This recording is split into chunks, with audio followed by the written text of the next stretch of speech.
No, it's a mosquito.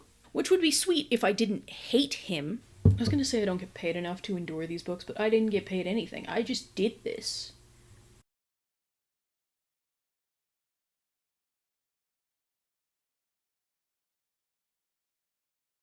Hello. Hi. Okay. So the elephant in the room is that it's been like today's the first day of November, and I started filming on like the early days of August, so August, September, October. Okay, it's been like 3 months since I filmed the first 5/8 of this video. And what happened was I was trying to film everything before I left to go to LA, and then my camera ran out of storage, and so I didn't get to do that. So now we're going to finish the 3 books here. I already filmed the stuff for book 5, so you're gonna get to see me in my red plaid shirt again momentarily, and then we'll get to me like this again, you know. Because I'm splitting this into 2 parts, and the part of my script that had all of my disclaimers is somewhere in a pile of paperwork over there, maybe? I don't know. I'm gonna try and run down my disclaimers real quick. Just in case you're watching this video and you haven't watched the other video, which I recommend watching the other video. I really spent a lot of time on doing this. Like, too much time, frankly. If you would watch it, I would appreciate it. Let's see. What are the important parts? None of this, an indictment on Julia Quinn or people who enjoy the books, that's going to be especially important when it comes to books 5 and 6, because I have very strong opinions about books 5 and 6. And if you love books 5 or 6, I disagree with you, but I don't dislike you. Like, I think you're allowed to like it. I'm going to say my opinion very loudly, and I'm the one with the camera, so you're welcome to make a video about how much you love books 5 and 6. It's not a personal attack. Okay, I think Julia Quinn is actually a pretty good writer. I really love the family dynamics. Like, we'll get into it. We'll get into all of it. It's just, there are parts of it that I don't love. And I'm going to tell you about those parts because I spent several weeks reading the books and then several more weeks writing the thing and then several more weeks editing it. So you get to know my unfiltered, pretty severely filtered actually, opinion. The other disclaimer that I remember giving in the last video was that I was not tackling the opinion that I had seen floating around the internet about whether or not the books were hotter than the TV show. All of these are very straight people. I'm a very not straight person. Not my wheelhouse. I don't want to get into it. No.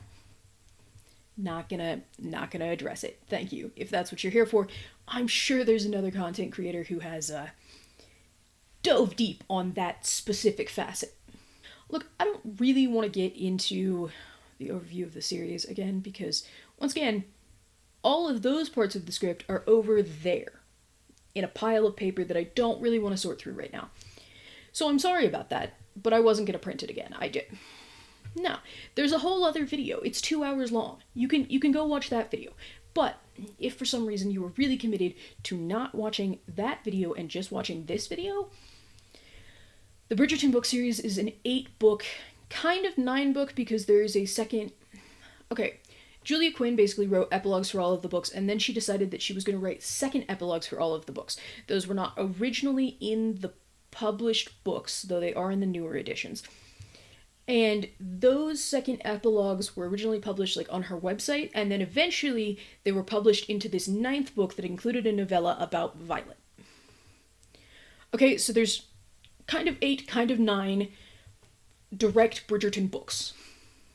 So there are all of those. And then there's all of these other extraneous books that I didn't pay attention to them, to be honest. Like, there's a Queen Charlotte book, I didn't pay attention to it.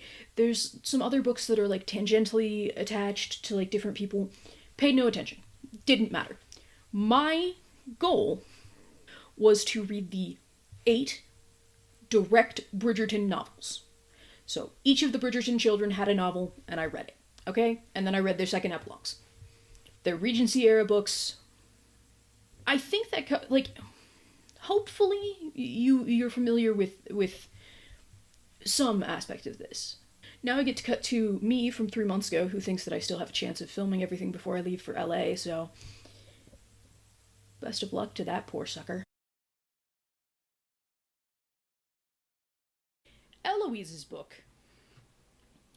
And we start in our prologue with the titular Sir Philip lamenting that his wife is dead, and he thinks that sunny days make him melancholy, and he fears being melancholy because he fears being like her. He stared out the window at the sun, which was slipping low on the horizon. It had been another sunny day today. That probably explained his exceptional melancholy. At least he hoped it did. He wanted an explanation, needed one, for this awful tiredness that seemed to be taking over. Melancholy terrified him, more than anything, more than fire, more than war, more than hell itself. The thought of sinking into sadness, of being like her. Marina had been melancholy. Marina had spent her entire life, or at least the entire life he'd known, melancholy. He couldn't remember the sound of her laugh, and in truth, he wasn't sure he'd ever known it. It had been a sunny day, and he squeezed his eyes shut, not certain whether the motion was meant to urge the memory or dispel it. It had been a sunny day, and...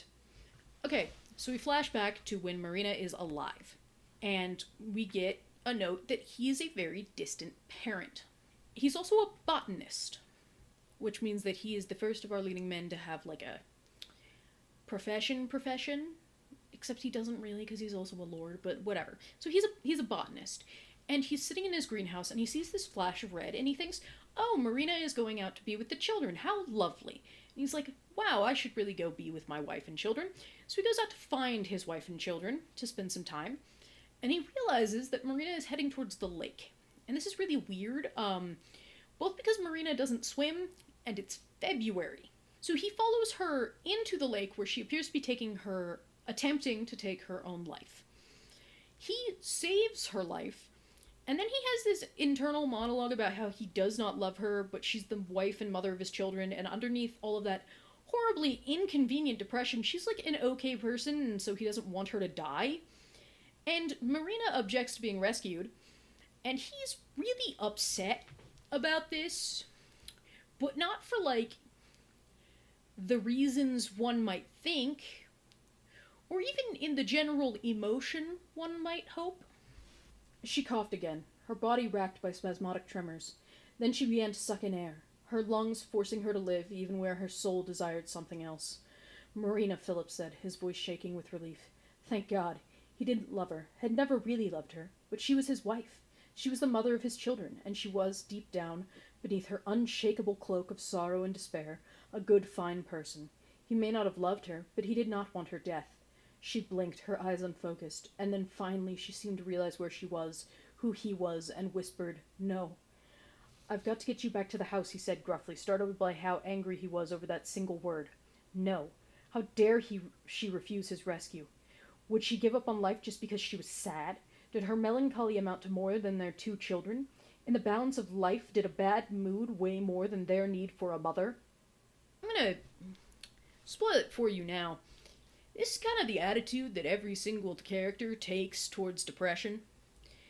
And, like, part of me wants to be charitable and be like, okay, she's writing in the Regency era. There wasn't an understanding of great mental health. Okay. But when I say it's every character, we'll get into it. So Philip laments that being with Marina is really hard. He says he neglected being her husband over the past few years because it was hard. And then she dies of a fever after 3 days. And then he goes to tell the children, and they're kind of like, maybe mommy is happy now, and if that's the case, then I'm glad she's dead. The twins seemed to consider that for quite some time.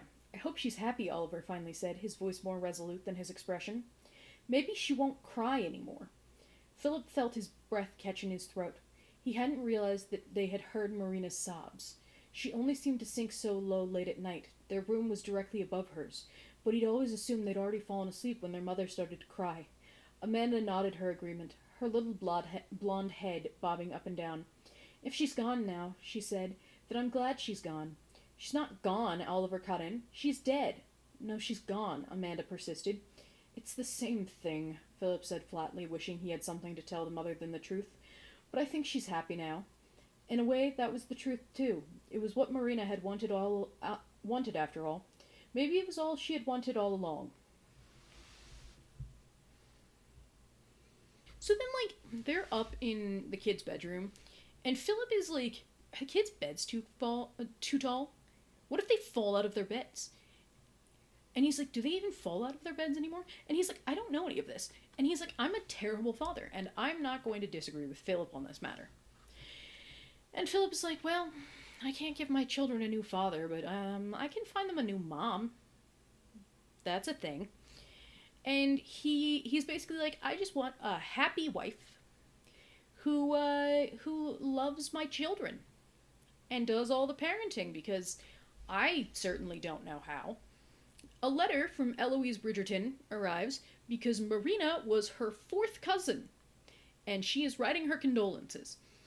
They only met once as children, but okay. So, cut to Eloise, who greatly enjoys writing letters, which I also greatly enjoy writing letters, so points to Eloise. She gets a response from Philip, which includes a pressed flower, and she's really moved by this because she's never been, given a gift with a letter. And so she strikes up this correspondence with him, learns that he's a botanist, and he sends more pressed flowers, right? And she's like, is he courting me via mail? And we spend absolutely no time on this segment because we skip a year into the future, I think, and he's mailing her this proposal to come to his home and decide whether they should marry, and his spinster aunt will chaperone. This, combined with Penelope's engagement, which is happening concurrently. So all of that Eloise being cagey about her correspondence, this is what she's hiding. Okay?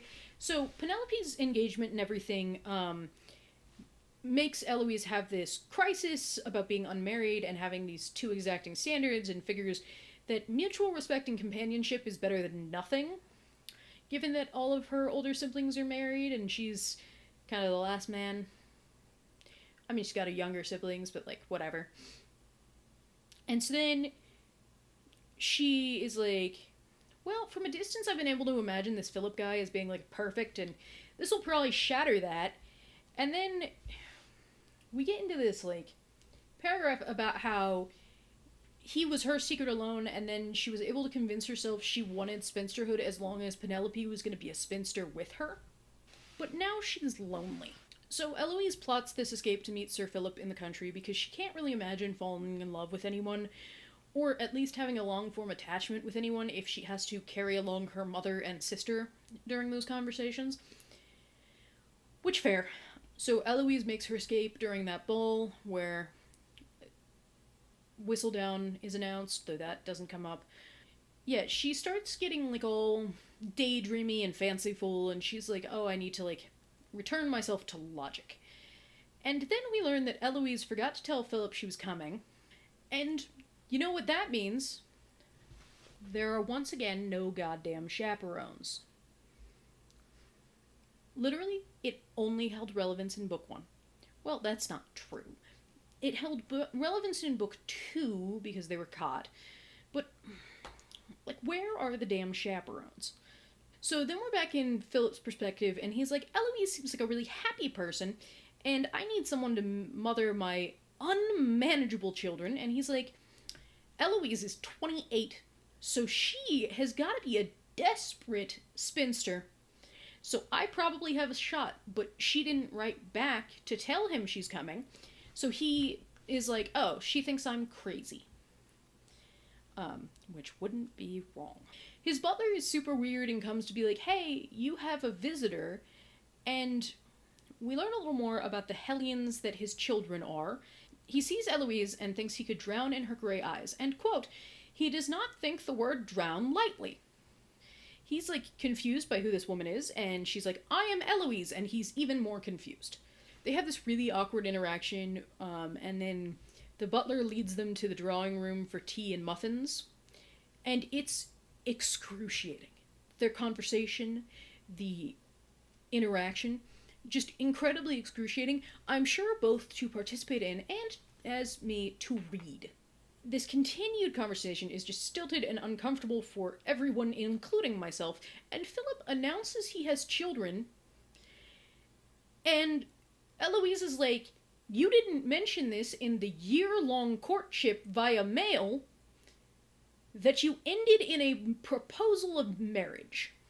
And Philip is like, there's no way that I didn't mention that. And Eloise is like, I have all of your letters in this bag. Like, I can prove that you did not mention your children.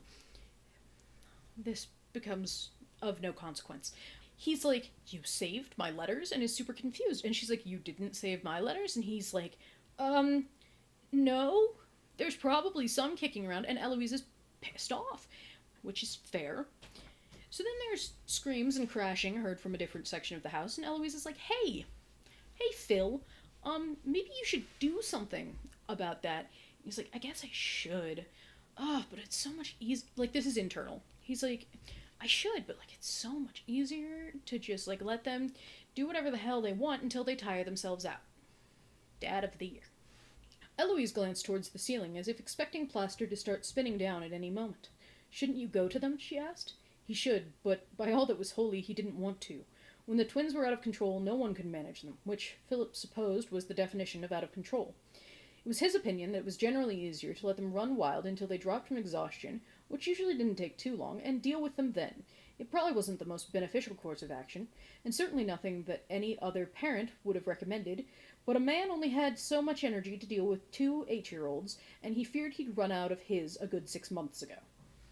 Which, like, fine, but we established in the prologue that he has been a distant and uninvolved parent for the whole of his children's lives, so, like... Well, and so he decides that he's going to try and pretend to at least be a parent while he's trying to woo Eloise into taking the gig of parenting his children, so he calls the children down. Sir Philip, Eloise prodded. He let out a breath. You're right, of course. It certainly wouldn't do to appear a disinterested parent in front of Miss Bridgerton, whom he was trying to woo, however clumsily, into the position of mother to the 2 hellions, presently attempting the complete destruction of his home. If you will excuse me, he said, giving her a nod as he stepped into the hall. Oliver, he bellowed. Amanda! He wasn't sure, but he thought he heard Miss Bridgerton stifle a horrified laugh. A wave of irritation washed over him, and he glared at her, even though he knew he shouldn't. He supposed she thought she could do a better job with these 2 hellions. He strode to the stairs and yelled the twins' names again. On the other hand, maybe he shouldn't be so uncharitable. He rather hoped, no, fervently prayed, that Eloise Bridgerton could do a better job with the twins than he could. Good God, if she could teach him them to mind, he would bloody well kiss the ground she walked upon on a thrice daily schedule. Okay, so the twins come down, and they basically explain that they had placed a frog in the bed trying to get tadpoles, and then had forgotten, so they screamed. So then the kids are like, will you be busy all day? Can we take a nature walk? Can we help in the greenhouse? Can we have any of your love and attention, Father? And he's like, no. What the heck? No. And Eloise interjects, and, you know, the children are like, who is this woman? And they're like, we don't want any guests here. And Philip doesn't want to defend Eloise to his children because she's, quote, meddlesome, but he also can't allow his children to be rude, so he yells at them and sends them to their room. And we see something about how he hates yelling because when he sees the fear flash in his kids' eyes, he's reminded of his own childhood. Keep in mind, that'll be important for later. So he's mortified that Eloise has seen this and is now irritated with her because of that. So he flees to his greenhouse. And, you know, now that we've abandoned the framing device of Whistledown, we just have Eloise's correspondence as the intro to all of the chapters. By, like, page 64, Eloise herself has gathered that Philip's main goal in life is to avoid his children. It was clear to her that if she hadn't suggested to Sir Philip that he find out why his children were screaming and knocking over the furniture, he would have left them to their own devices, or, more to the point, left them to be someone else's problem. And by the end of their conversation, it was apparent that Sir Philip's main aim in life was to avoid his children. Eloise is really sad, honestly, that Philip kind of bolted to the greenhouse without, like, continuing to speak to her. because what she has only ever wanted out of life is to have decent conversation with people. Keep this in mind because I'm gonna come back to it several times. So then, outside her room, the children are waiting, and they threaten her not to make their father sad because he's amazing. I haven't seen anything amazing about them, but I guess it's just the hero worship of a desperately love-starved child. The boy pushes her, and then he's like, "Are you gonna hit me?" And Eloise is like, "These children seem scared as if they've been hit." So then we're back in the greenhouse with Phil, and he's like, "She gave me no warning," which, like, fair. And he's like, "I didn't have any time to prepare these romantic gestures," as well as the fact that he is annoyed that she's 28 years old and not beautiful, apparently, but stunning. And he's like, "Damn, I really expected her to be desperate, and I'm so annoyed, you're wasting my time." You know, all of the normal things. She was supposed to be unattractive, horse-faced even. Instead she was, well, he wasn't exactly certain how one could describe her. Not beautiful precisely, but still somehow stunning, with thick chestnut hair and eyes of the clearest, crispest grey. She was the sort of woman whose expressions made her beautiful. There was an intelligence in her eyes, curiosity in the way she cocked her head to the side. Her features were unique, almost exotic, with her heart-shaped face and wide smile. Not that he'd seen much of that smile. His less-than-legendary charm had seen to that. He jammed his hands into a pile of moist soil and scooped some into a small clay pot, leaving it blah blah blah. Surely an unmarried woman, rapidly approaching the age of 30, would be gratified to receive a proposal of marriage. He hadn't expected her to accept his offer without meeting him, of course, but he wasn't prepared to formally commit to the idea without her making her acquaintance too. But he had expected she would be someone who was at least a little bit desperate for a husband. Instead, she'd arrived looking young and pretty and smart and self-confident, and good God, but why would a woman like that want to marry someone she didn't know? So she's having her lunch in the kitchen, and he's surprised to find her there, and then scowls and gets upset because she isn't where he expected her to be. So they have this lunch together, discuss the possibility of marrying. Philip is very adamant that, like, what he wants is a mother for his child.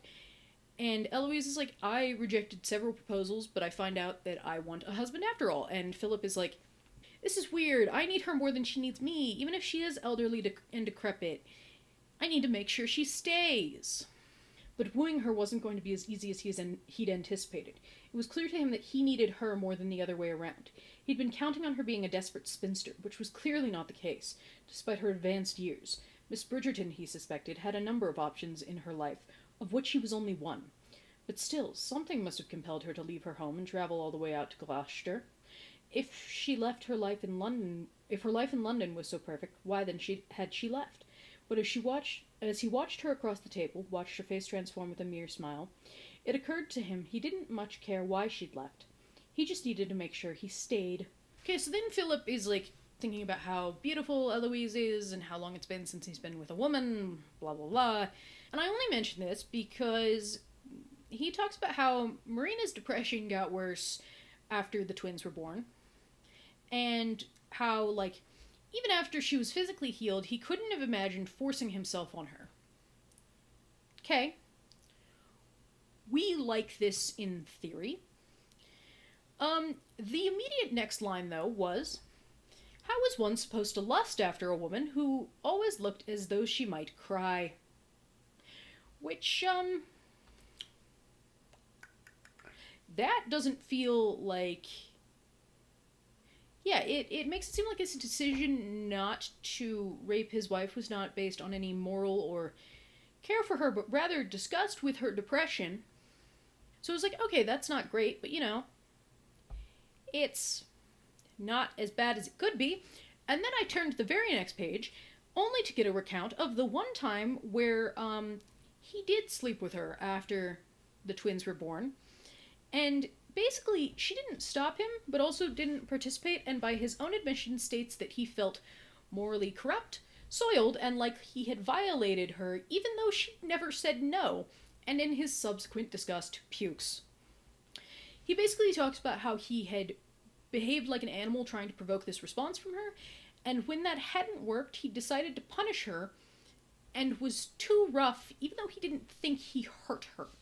So then Philip is thinking about how, unlike Marina, Eloise is really happy. Philip comes up to escort Eloise to dinner, and the children set up a bucket of flour to fall on her head, and Eloise is very frustrated.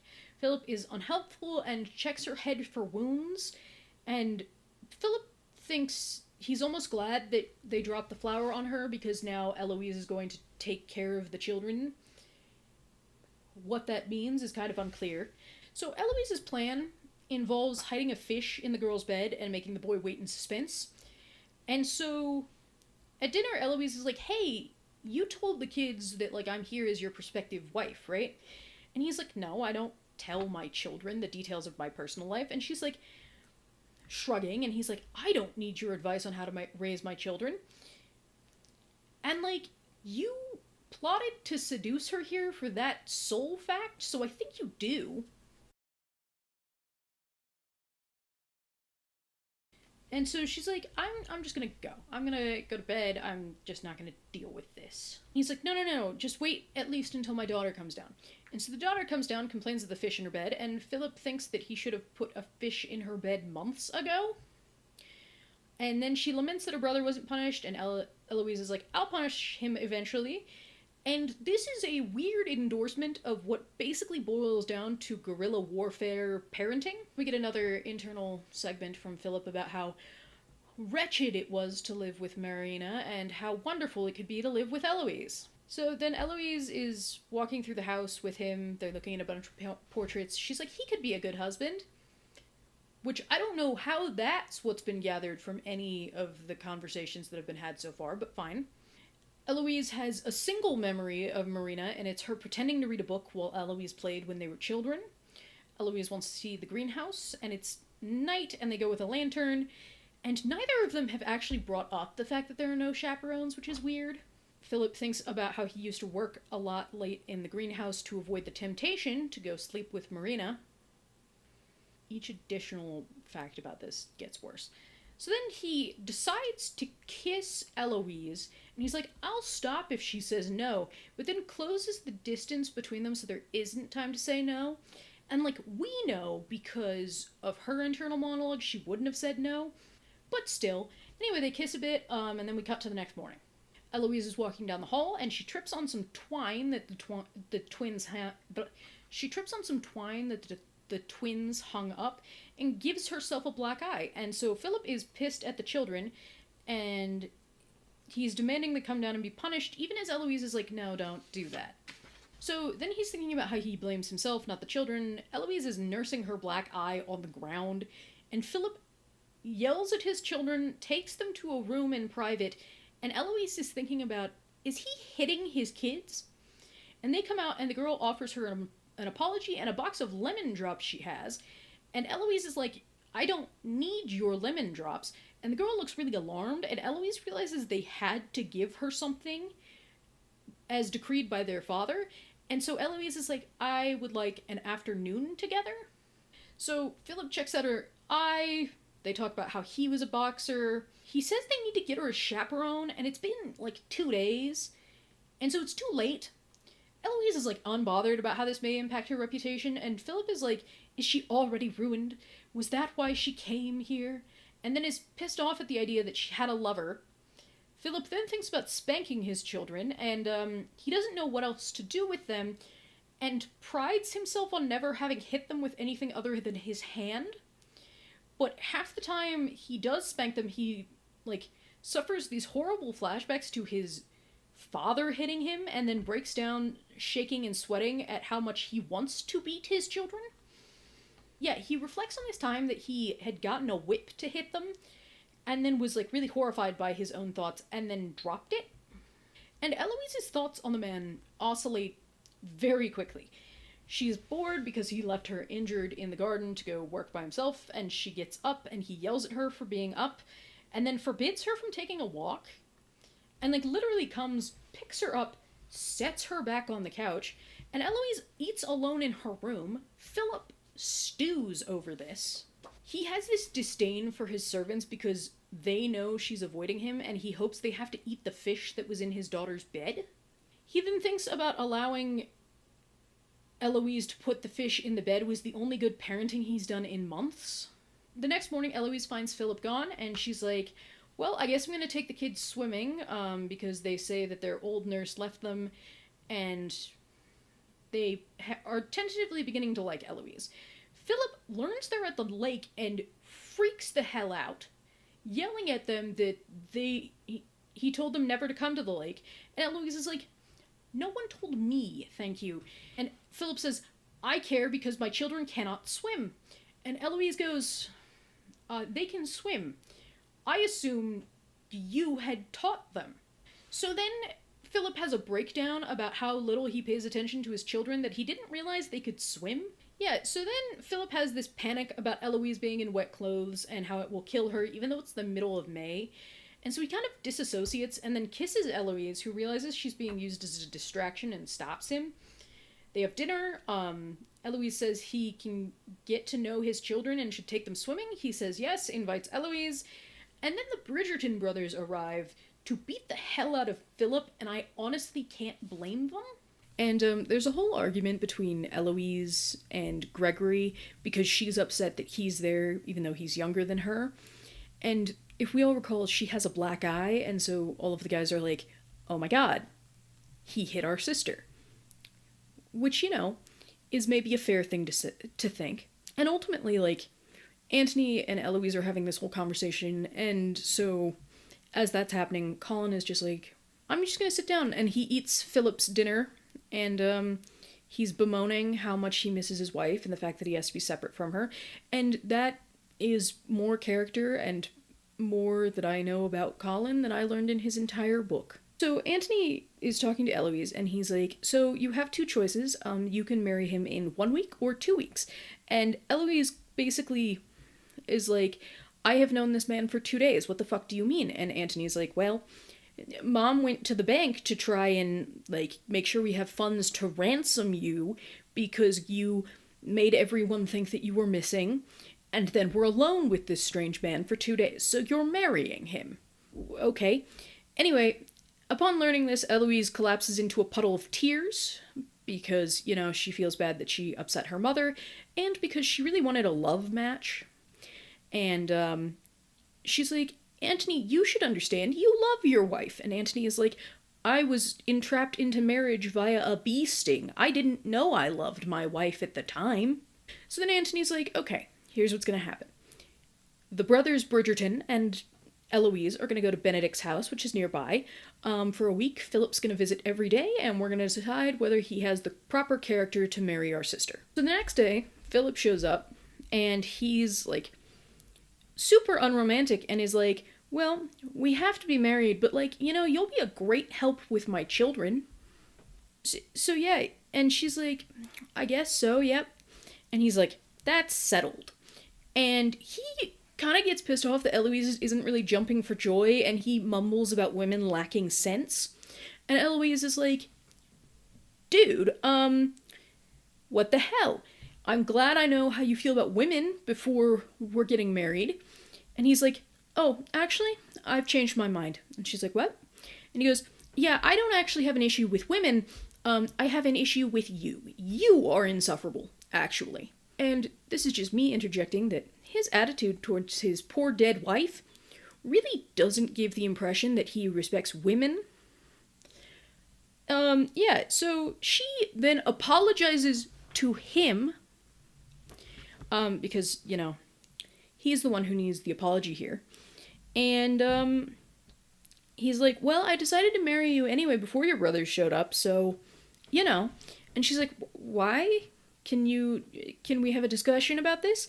And he's like, shocked. He's like, you didn't know? Then the Bridgerton brothers appear, and, Philip drags Eloise away into Sophie's writing room and locks the door so that they can hook up and prove that they would suit as a married couple. This is just another example of how Philip, well, this is kind of the first example of how Philip really only views his marriage as, a physical communion and a caretaker for his children. And that's not really going to change. In a different situation, I wouldn't hate this scene, but, like, whatever, I don't like him. So I don't really like the scene. So then Philip leaves the room and is found by Benedict and invited to go shooting with the brothers, who are like all teasing and playful, and very glad that Eloise is not invited because Eloise is actually a crack shot. Also, during this like whole shooting thing, Antony gets annoyed with Colin and is like, someone needs to kill him, and Sophie's like, no, you can't do that, like the blood will get all over my garden. And Philip is like, well, it's good fertilizer. So Sophie's like, great, kill him then. Which I just bring up because I want to point out that there are like scenes and interactions in these books that I really do like. They just rarely actually occur between the people getting married. So then we learn that Philip was beat as a child when he missed shots while shooting. But you know, he's unlearned that trauma, apparently. Later in the week, Philip has Antony, Benedict, Sophie, and Eloise over for lunch. And the children are menacing, as usual, when they show up. And he basically drags them into a corner and tells them he's marrying Eloise and they can't be there while he tries to get approval. And for one thing, I thought maybe you would tell your children before this point. And for another, weird. So then Eloise is like, I'm gonna like kind of step in here, and she kind of settles things between parent and children. And they get married 4 days later. I would like to make it a point that at her wedding, she still has a black eye. Which, if my assumption about Simon is correct, means that 2 of the Bridgerton weddings featured people with their eyes blackened. Violet is trying to avoid explaining the wedding night to Eloise, and Eloise is like, oh yeah, Francesca and I already pooled money to have the servants tell them, so. And then Violet gives like this kind of cryptic, like, don't push too hard in your marriage, which I understand means like, don't try and force love to come. However, it's like weirdly cryptic and kind of like riddles 3 for some reason, when I feel like we could have just said to Eloise, like, hey, I know that you try and like work to fix things, but sometimes you have to let things like happen on their own. The wedding night happens, and Philip didn't mention that he's like got a lot of trauma from being, you know, beaten as a child, or that he is brutally scarred from being beaten as a child. So this is a conversation that they get to have right after their wedding and right before they, like, have sex for the first time. And, a week into the marriage, Eloise thinks that he may have married her for a housekeeper and a warm body in bed, and I don't think that's untrue. Yeah, so Eloise is taking her mother's advice, she's kind of letting her husband kind of have his space, and she's like, you know what, I should go see those new children of mine. And, they're crying when she comes upstairs because their knuckles were rapped by the nurse for something, disrespectful speech, maybe. And Eloise is like, hey, I'm gonna take over the day's lessons. And she's like, I'm getting an off vibe here. Like, I get it, kids need to be punished sometimes, but like, those kids seemed fucking scared, there's something wrong, okay? And, so she's like, I'm gonna talk to Philip about this, which, you know, is a normal thing to do. Talk to, you know, the father of your stepchildren about your concerns. A normal thing. Anyway, Philip is over in the greenhouse and he's just happy as a clam. He's like, I have assuaged all of my guilt for being a failing father by providing Eloise as a mother for these children. And, you know, that's fine. And Eloise is like, oh, I'm gonna stop by. So she stops by the greenhouse and she's like, hi, honey, there's something wrong with the children's nurse. Like, there's something wrong. And he's like, okay, well, like, if you feel that way, you can, like, look into it and do whatever, like, that's okay. And then he starts trying to hook up. And, Eloise is like, hey, you keep turning every conversation we have into sex, and could we not? Because, like, we need to talk about the kids, and they need, you know, some help here. And so they start arguing, and he begins complaining ad nauseum, to be honest, about how she's always talking. And, this is where I remind everyone that Eloise's only desire in life was to find good conversation, and her husband is upset whenever she speaks about something that isn't involving their bedroom. Okay? Okay. You're always trying to talk with me, he pointed out. That's all you ever do. Talk, talk, talk. She drew back. If you didn't like it, she said in a snippy voice, you shouldn't have married me. It wasn't as if I had a choice in the matter, he bit off. Your brothers were ready to castrate me. And just so you don't paint me completely black, I don't mind your talking, just not for the love of God all of the time. She looked like she was trying to say something utterly clever and cutting, but all she could do was gape like a fish and make sounds like, Every now and then, he said, feeling quite superior, you might consider shutting your mouth and using it for some other purpose. You, she fumed, are insufferable. He raised his brows, knowing it would irritate her. I'm sorry you find my propensity for speech so offensive, she ground out, but I was trying to talk to you about something important and you tried to kiss me. He shrugged. I always try to kiss you. You're my wife. What the hell else should I do? But sometimes it's not the right time, she said. Philip, if we want to have a good marriage... We do have a good marriage, he interrupted, his voice defensive and bitter. Yes, of course, she said quickly, but it can't always be about, No, he said, deliberately obtuse. I don't know. Philip, she finally said, when he'd decided that he was going to leave and let her talk to herself in private, I very much enjoy what we do in bed. That's nice to hear, he bit off, still too irritated to be gracious. She ignored his lack of civility, but it can't just be about that. Our marriage, she blushed, clearly uncomfortable with such frank speech. It can't be just about making love. It can certainly be a great deal about it, he muttered. Philip, why don't you discuss this with me? We have a problem and we need to talk about it. And then something within him simply snapped. He was convinced that his was the perfect marriage and she was complaining. He'd been so sure he'd gotten it right this time. We've been married 1 week, Eloise, he ground out. Yeah, she's basically like, hey, so our relationship kind of has to function on a level outside of just our bedroom. We have to be able to kind of talk as parents and people. And he loses his shit, okay? He starts yelling about how he spent 8 years with only his hand for comfort because, Marina. But, then he goes outside and goes on this tirade about wanting to rip up every living thing in the ground, which he acknowledges the irony of as a botanist, but And so Eloise goes to her brother's house. She's like, I want to talk to one of my sisters, but my sisters are also far away, but Sophie is kind of close. So my sister-in-law, Sophie, I want to go talk to her because this is hard and sucks. Philip learns from his butler that Eloise went to her brother's house, and he goes upstairs to spend time with his children, for the first time ever, and he finds the nurse beating them with a book. And he rightfully gets pissed off and fires the nurse. And then we get a moment of actual, self-introspective that, he was trying so hard to avoid them that he didn't realize they were experiencing the same trauma that he had as a child. So anyway, at Benedict's, Eloise finds that her nephew is, really, really sick, and so she's like, I'm gonna stay and help out.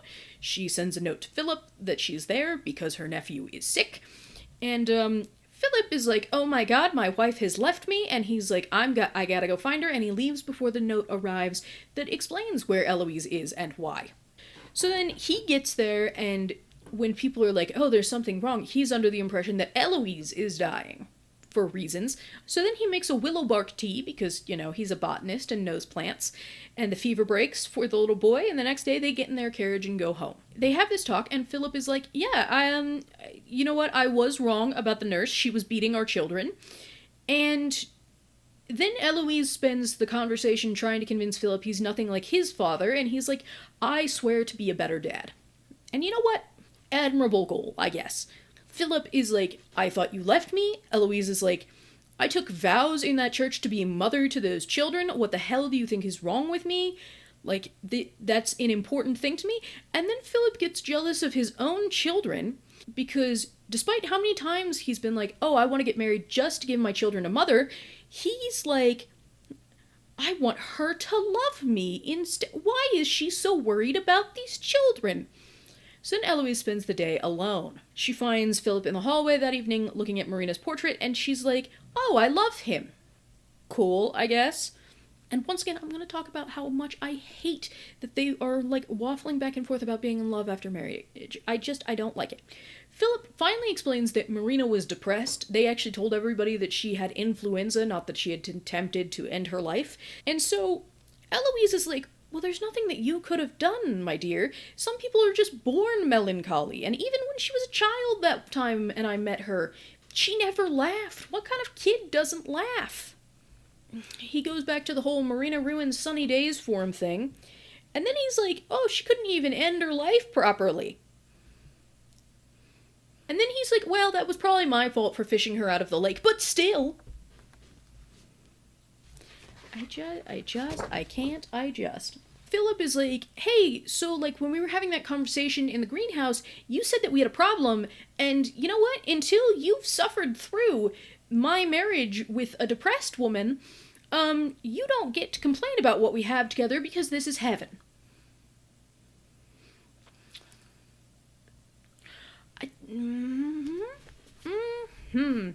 Okay, I'm just gonna read the section. Okay, I'm just gonna read it.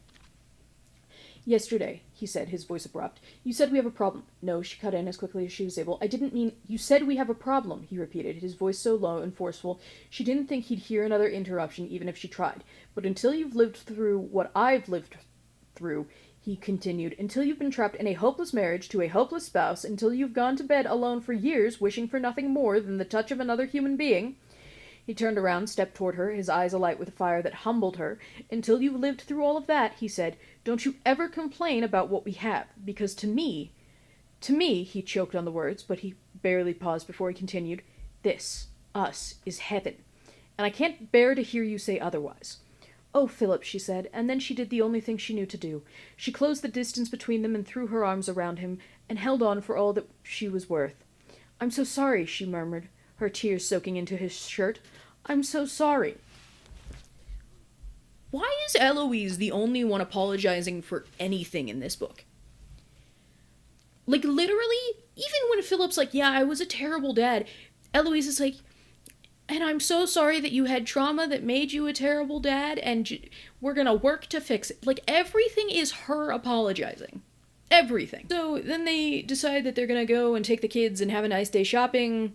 Philip does, like, this lovely romantic gesture to tell her, like, he uses a note and flower petals to tell Eloise that he loves her as a, callback to his botany and letter writing, which would be sweet if I didn't hate him. And then the epilogue is a letter that Eloise writes to her firstborn daughter, who she named Penelope, which is fine. But the second epilogue I want to talk about it because it's from the point of view of Amanda, the female twin, and she has this kind of whole section where she's like, I know I'm meant to have sympathy for my birth mom, but, like, if she was gonna kill herself, couldn't she have done it when I was younger so I wouldn't have these pesky memories of her that I don't want? Like, even this woman's children aren't allowed to, like, have any kind of positive feeling or sadness toward her or about her. Oh my god.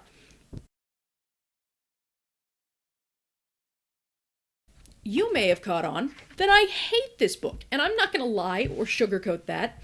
I knew I was gonna come in with some bias because I really like the show's characterization of Eloise, and I was pretty sure that this is gonna be contrary to the show's characterization of Eloise, but I was really trying to give this a fair shake. I was trying to be impartial about Philip, but he spends the entire prologue so vitriolic and hateful about Marina that it just put a bad taste in my mouth, and everything that came next was bad. There's never a moment of sympathy from Marina from any character. Not her children, not her husband. We never see a friend, not a family member. Like, no one is like, oh my god, Marina really suffered and she was trying the best that she could. No one, like, gives her the benefit of the doubt on anything. And, like, I think I said it earlier, but, like, even if we're going from the, like, Regency era point of view where no one has any mental health understanding, oh my god. We couldn't have had, like, we couldn't have had her kids be, like, sad. They have to be like, well, I'm happy because mommy's not sad anymore. Seriously? Philip despises her, and it never gets better. Of all of the romantic male leads in the series, Philip is, I'm pretty sure, the only non-rake of them, and I can't even enjoy that difference because of how much he is just horrible, both to his first wife and to Eloise. The decision to make Philip not have fully assaulted his first wife, but to feel like he assaulted his first wife, none of that makes sense to me in trying to, like, make him a compelling or sympathetic character. I don't like it. And you know what? For about the first half of the book, I was really trying to, like, get into my head and be like, okay, from Eloise's point of view, he isn't that bad of a guy. He's an absent and not good father, and, you know, but, like, I think that, like, if you are her and don't have his internal monologue, I guess you could kind of come to a place where you'd be like, okay, maybe he's a fine guy. And then the nail in the coffin for me being charitable to him was when, after the wedding, and Eloise is like, hey, like, something's wrong with the nurse and the kids, and tries to tell him about it, he basically just tries to turn that whole thing into a hookup and is like, well, you just deal with it. And if he had ever in the book learned that, like, hey, maybe that's not a good way to, like, engage with your wife, and, like, maybe you need to, like, have conversations about things, I would be less angry about it. But literally, she apologizes to him for saying that they have a problem when they do have a problem, and the problem is that their children are being abused. That she apologizes to him for this is confusing and concerning. His learning is kind of limited to the fact that he's like, oh, I guess being a distant parent isn't as okay of a life choice as I thought that it was. But he has no empathy for Marina. He doesn't learn that, like, his marriage needs to transcend things beyond the physical. She apologizes for everything. I can't say it enough. And it bums me out, especially that he is so angry about how much she talks or tries to talk, when, like, we know as the reader that, like, her only interest in her life has been to, like, have a good conversation with people, to, like, have that kind of conversation and connection, and, like, that's kind of killed by this book. She never gets that. It's never, like, an effort of her husband to try and learn how to engage with her in that way. Like, I can't. We could ramble for many more hours, but I have 3 books to go, and I leave the state tomorrow. So, okay. And because I was really trying to rush, I am going to cut back in here with a little bit more reaction to Sir Philip with love. Or, if you're me, Sir Philip with abject hatred. But, yeah, I have some more things that I want to say, because when I went through that section of footage, I realized that I had left out a couple specific phrases that I really just, I want you to know this. I can't accept this as a happily ever after for Eloise, when basically her husband is proven to be right in, like, 90% of things, and she is just supposed to be, like, happy and accept it and move on. I could live with Eloise learning how to express love in a way that her husband does. Like, okay, if the conflict of the novel, right, was that Sir Philip is not very eloquent in person, but he came across as very eloquent in his letters because he had time to think about what he was going to put in them, and it was about Eloise learning to kind of understand how he communicates his affection, and Sir Philip learning that he should do and say things that are valued by his wife because he loves her, that's a conflict I can get behind. However, the conflict in the book, intentionally or not, comes across as Eloise should just shut the fuck up and let Philip get his dick wet whenever he wants, because his first marriage was a living hell because his first wife had depression. he doesn't learn anything other than to not be an absent father, which I know I talked about in the section that I filmed 3 months ago. But I'm sorry, that's not enough. It's a good conflict. However, in terms of a romance, I need him to have equitable learning with her so that I don't just feel like it's going, oh, well, you know, she's just wrong and needs to change. And he's a paragon of justice, other than the fact that he hates having to interact with his children. Okay? Like that. That's. I. It's just. I've said it before, I'll say it again. I will never be able to recover from Julia Quinn having Eloise basically, not even basically, legitimately say, all I have searched for in my life is someone with whom I can have good conversation. Okay? Someone who I can connect with on an intellectual and emotional level. And then having her husband disregard that entirely. At no point does he apologize, at no point does he try to understand that. She's like, will you sit and speak with me? And he's like, no. She's like, okay, I'm gonna go take a walk. And he's like, no, you're injured because my children injured you. So he picks her up and puts her in a chair. Okay? Like, he never tries. He never tried. She's like, we have a problem, and the problem is their children being abused. And he's like, we don't have a problem. You're not allowed to say that we have a problem until one of us is entrapped in depression and kills ourselves in the lake. Because that's a problem. I keep being like, I'm done, and then I keep getting more angry. So what we're gonna do, we're gonna go into book 6. Book 6 is Francesca's book.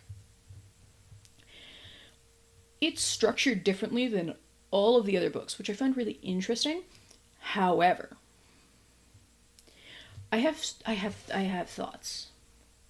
They're not quite as, well, I was gonna say they're not quite as dramatic as my thoughts on book 5, but really we're gonna get into the meat of book 6, and we'll see where I'm feeling emotionally. So we start off on Michael Sterling. Now, what I do know from my time on the internet is that Michael Sterling is one of the most adored, if not the most adored, bachelor in the Bridgerton series. People are really into him.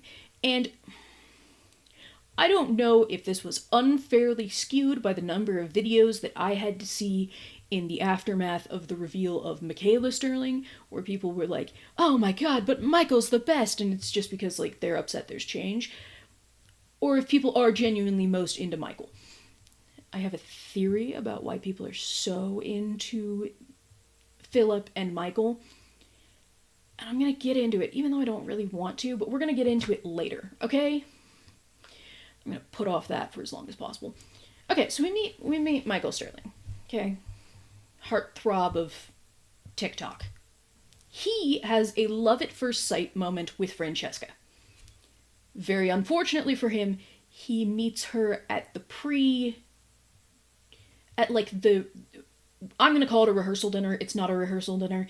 But he meets her basically at the rehearsal dinner for Francesca and his cousin John's wedding. So, real bummer of a time for our man Michael. So, what we start off with is Michael declares himself two things. He is a sinner and he is a rake.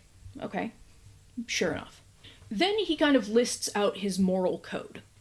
Actually, I'd like to amend. He sees himself as a sinner because he's in love with Francesca. That's going to become clear in a moment here, okay? Funny how he'd never seen all those other women as a sin. He still didn't. They'd all been willing, of course. You couldn't seduce an unwilling woman. At least not if you took seduction at the true sense of the word, and took care not to confuse it with rape. They had to actually want it, and if they didn't, if Michael sensed even a hint of unease, he turned and walked away. His passions were never so out of control that he couldn't manage a quick and decisive departure. And besides, he'd never seduced a virgin, and he'd never slept with a married woman. Oh, very well, one ought to remain true to oneself, even when all living a lie. He'd slept with married women. plenty of them, but only the ones whose husbands were rotters, and even then not unless she'd already produced 2 male offspring, 3 if one of the boys seemed a little sickly.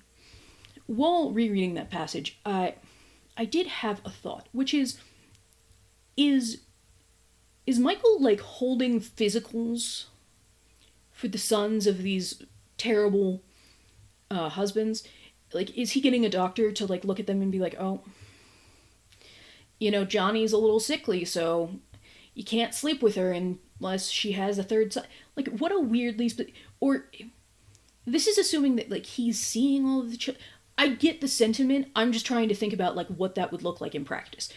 Okay, to summarize, Michael won't take an unwilling woman. Great. Good start. We're a step ahead of Philip, kind of, because Philip had to cross a line to get to that boundary. But we're starting off strong, Mike. Second, he's never seduced a virgin, which, in the context of Regency-era society where people of his social class would be ruined and never able to be married, fine, upstanding, whatever. And then we have the doesn't sleep with married women unless their husbands suck in some ill-defined way, and they already have at least 2, if not 3 sons together. Interesting moral boundary, but okay. Sure, I guess. So, after we get all of this discussion of Michael's moral code, he really thinks about how much he hates himself because John is basically like his brother. So then we cut to a year later. John and Francesca have been married a year. And Francesca really wants to take a walk at night, but John has an important meeting with someone. I think he's in the House of Lords or something. It doesn't matter. I also don't know why the meeting is at night. That's never really clarified to me. Maybe, I don't know. It doesn't matter. All that matters is that John has to go be somewhere. Francesca wants to take a walk, so John can't take her, so Michael has to take her for the walk. And John has a headache, so he's going to go lay down at the request of both Michael and Francesca, who are worried about him. They're like, hey, before your meeting, you have this headache, go take a nap. Okay, and then they go on their walk, and they're teasing each other, and I have in my notes that, as of this moment, I tentatively like Michael, okay? At this point, a few pages in, I had been like, okay, I think I see the appeal of Michael Sterling. Oh, past Emma. So youthful. So hopeful. Michael is like, okay, I'm gonna go drop off Francesca at home, and then she goes home, and he's like, I'm gonna chill here, I'm gonna wait until John has to go to his meeting, and I'm gonna take a cab with him. So he's chilling in the living room. Francesca goes upstairs, and she's like, oh, I have to go wake up my husband because he has to go to his meeting. John hears Francesca screaming bloody murder because John is dead. It is my presumption that he had an aneurysm. I don't necessarily have anything to back that up. That was my takeaway. My thought process was that he had an aneurysm. Next day or couple days, it's unclear the passage of time. I can't imagine it's more than a week. It's pretty quick, okay? John's dead and it's almost immediately after. And some lawyer dude is talking to Michael, and he's like, you need to find out if Francesca is pregnant. You need to figure that out now, because Francesca hasn't had a child yet, and if she's pregnant and the child is a boy, then the earldom, I think they're earls. They're earls. The earldom goes to the son. If she's pregnant and it's a girl, then the earldom goes to Michael. And if she's not pregnant at all, the earldom goes to Michael. Okay? We're following the line of succession. And this man is, going on a whole thing about how, like, if she is carrying a child, then we need to make sure that her birth is witnessed. Because otherwise, they'll swap a girl for a boy. And ruin the line of succession and rob you of your rightful blah blah blah blah blah, right? And Michael, to his credit, tells him to get the fuck out because he really is not particularly bothered about being the Earl. He and Francesca have a conversation, and Francesca is like, I am pregnant. And Michael starts keeping his distance from Francesca. And then Francesca has a miscarriage. Because infertility is a theme of this book. Francesca has this miscarriage, okay? And Francesca is sobbing and desperate, and she asks for Michael, who is by now the Earl. And he basically shows up to the house, and his mother-in-law and maybe aunt are basically like, okay, Francesca wants you to be there with her, like she's having like a really big thing. It's also important to note that they're like good friends, okay? They're like close friends. And Francesca has kind of this, she knows of his reputation as a rake. She tries to get him to tell her stories about like all of his rakish endeavors. And she also thinks about like trying to set him up with a woman so that he is happy and all that good Regency era jazz, okay? Michael gets there. He knows that Francesca wants him to be there because she's having basically this breakdown. She's lost her husband. She's losing her child.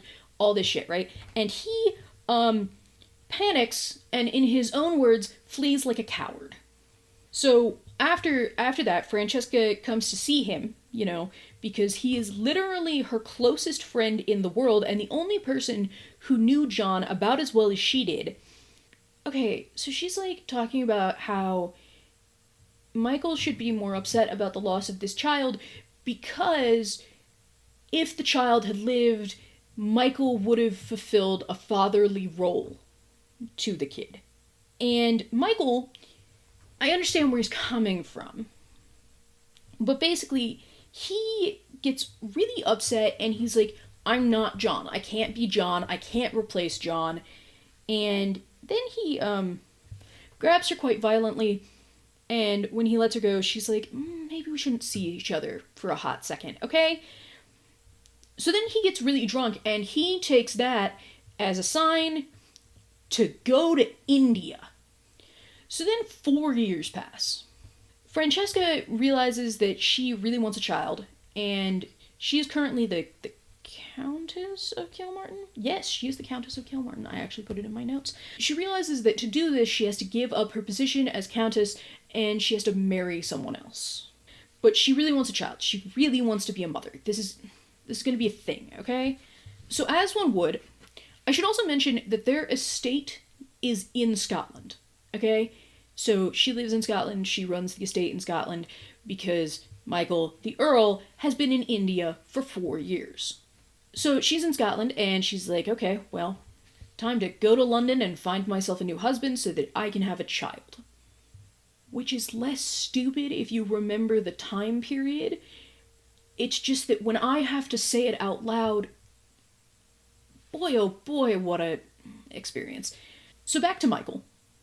He happens to be returning from India, and apparently he found some kind of purpose or reprieve there, even though it tells me that he nearly died 3 or 4 separate times, and the book makes sure to tell me that one of these times involves a knife-wielding Indian princess, and never have I wanted a book to go off on a tangent and explain more badly than I wanted to get some more context about that.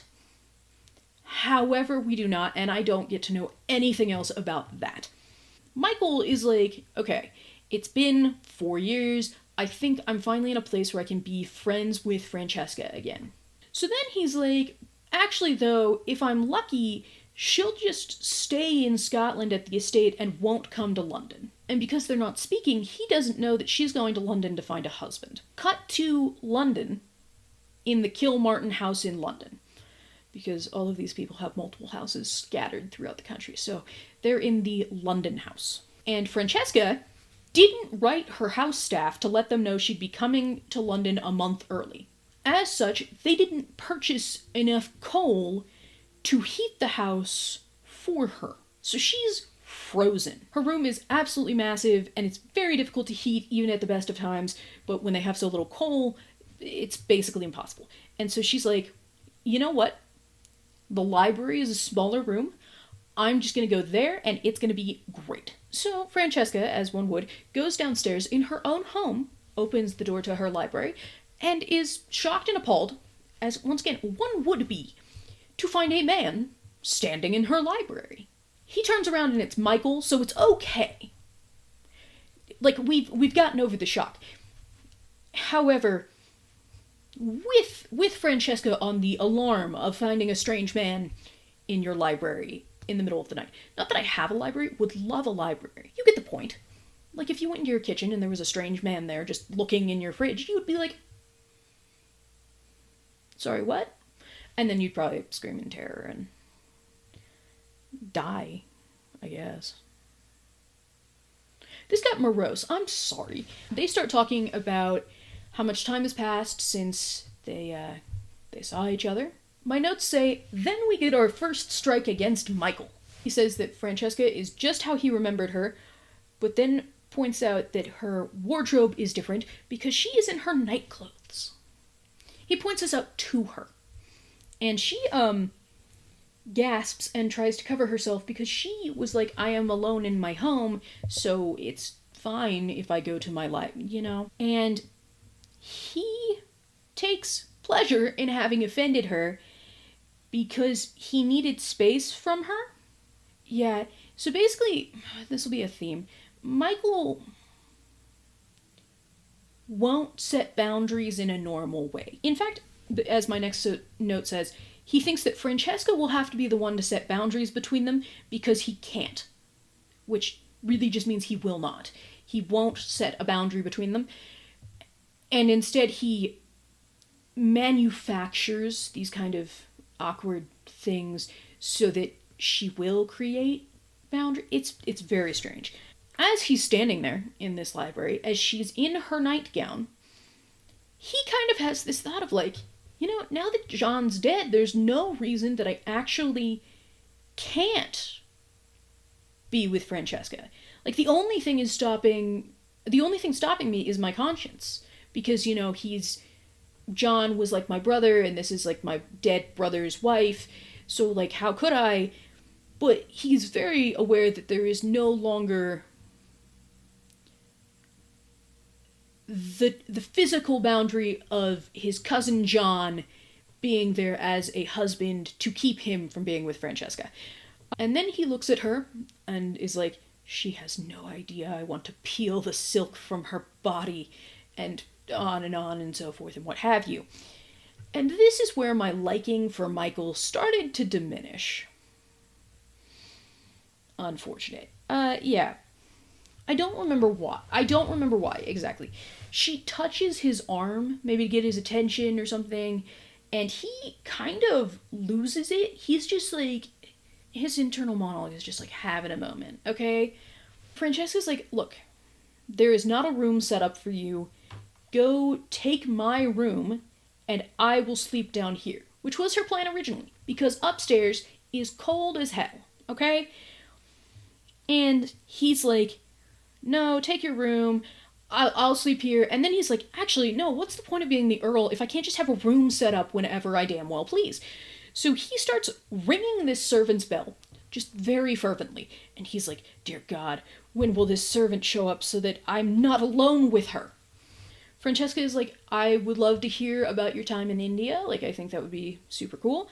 And he's kind of a prick about this, and is like, well, I would have written you about them, because we established earlier that she hadn't written him, because as we recall, she had a miscarriage, and he was very cold and didn't, like, support her, and then fled to India, okay?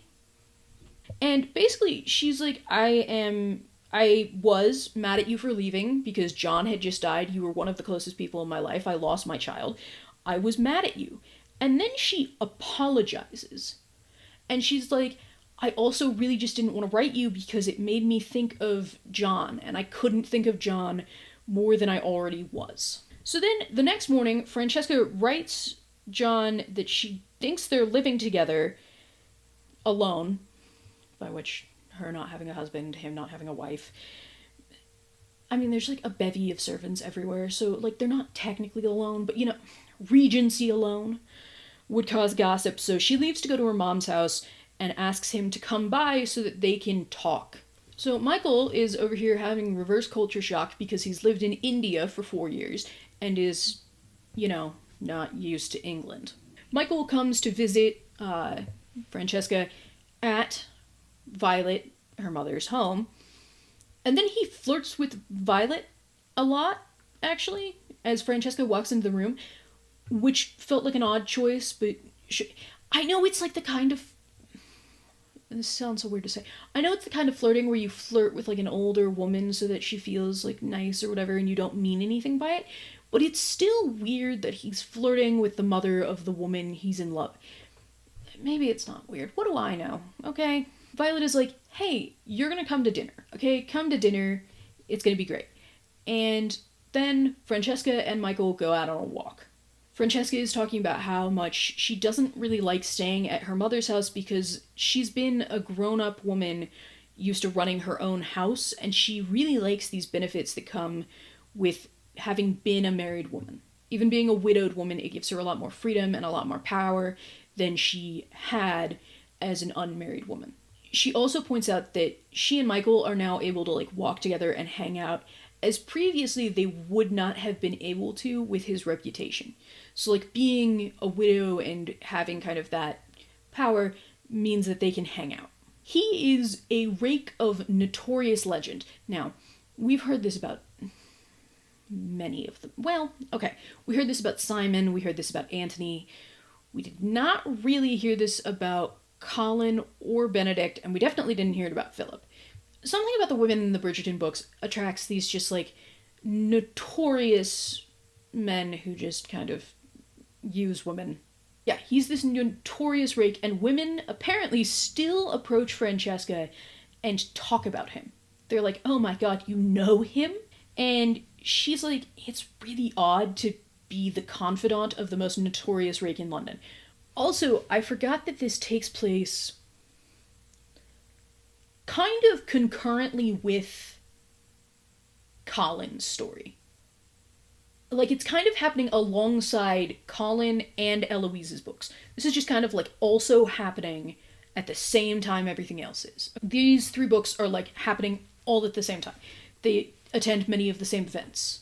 I just mentioned this because Francesca is thinking of who to matchmake Michael with, and her first thought is Penelope Featherington. Of all people. Love Penelope Featherington. Don't know why we would think that Michael Sterling and Penelope Featherington would be a pair, but it doesn't really matter because by the end, not even by the end, by the middle of this book, Colin's gonna marry her anyway, so it's fine. They basically go where people are feeding birds and they go sit down. And this woman, like a nursemaid, is passing by with a baby. Francesca looks at this baby as the nursemaid and the baby are passing by, and Michael's like, what are you looking at? And she's like, I want a baby. And Michael starts sputtering and is apparently confused about this. And Francesca's like, I am like almost 27 years old. Why is it so weird to you that I would like a child?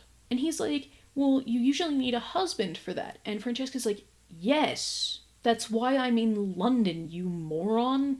And she kind of has this whole moment where she's thinking about how this marriage of hers, the second marriage, will not be a love marriage. And she won't find what she had with John again, and like she worries that even if she marries to have a child, it may not happen because it took her 2 years to conceive the first time, and then she miscarried, and she's like having all of these thoughts, right? And then she turns to look at Michael, maybe to voice some of these thoughts, maybe not, it's not really clear. And then just like lightning strikes, she realizes that like Michael is a very attractive man. And she freaks the hell out. She's like, this is so weird, I don't know what to do, I don't know what to think. And she's like, I have an appointment with the dressmaker, and flees the scene. Francesca goes to Violet, and they have this conversation about why Violet never remarried after the death of Edmund, the Bridgerton children's father. Basically, it's all about how Francesca feels about her own potential remarriage, and Michael is in a terrible mood, for reasons, I guess, And he comes back to the house and he realizes that he was given John's boots to wear. And he basically goes to his valet and he's like, do not give me any of John's stuff. Don't have me wearing any of his clothing, and to have his stuff packed up and boxed away. And then he realizes he'll have to talk about this with Francesca. And then he bemoans that Francesca didn't get remarried while he was in India because now he has to watch and be like a friend and confidant. Violet at dinner points out that Michael was meant to come to dinner, and Francesca's like, I'm gonna go check on him, actually. And she arrives at the Kilmartin house to find him very ill. Because he has malaria. It's funny because there's the anachronism of the fact that I, as a person living in the year 2024, know what causes malaria, but Julia Quinn can't have the characters know what causes malaria, so they're like, the malaria is from the poor air in India. And I'm like, no, it's a mosquito. But I understand you don't know that yet. Yet he also doesn't want anyone to know that he has malaria, so she agrees to keep that quiet, and she spends a week sleeping at her mother's house but coming over basically every day so that she can take care of him. Then Violet implies that Michael and Francesca are having an affair, which when you refuse to tell someone that someone is deathly ill, and you spend the nights at your mother's, but you're spending every day going to their house, I understand in Regency England how this might be the conclusion that we came to. Francesca is aghast, and goes to Michael, and he is told that they have two choices, and Michael is laughing because he's like, this is preposterous.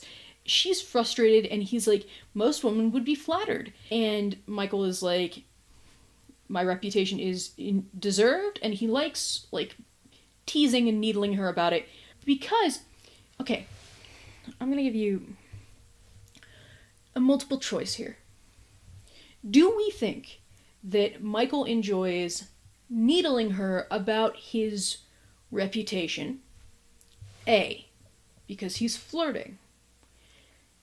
B, because he wants to remind her that he is not a man that she should get too close to in a non-friendly context.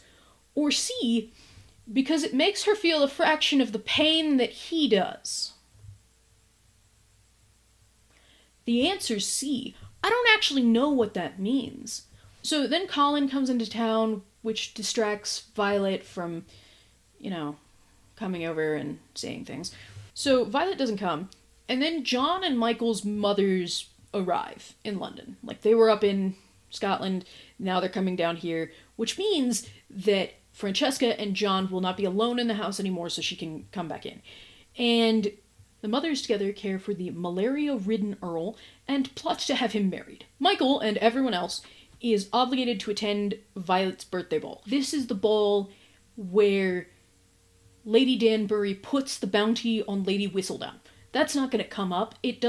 We never discuss it, to be honest. Everyone's there. And Francesca is asked by every single person with an eligible daughter about Michael. I get that there's not the social stigma in Regency England about men being ruined in the way that women are ruined. I can't really understand wanting to marry off your daughter to a man of that reputation. Like, really?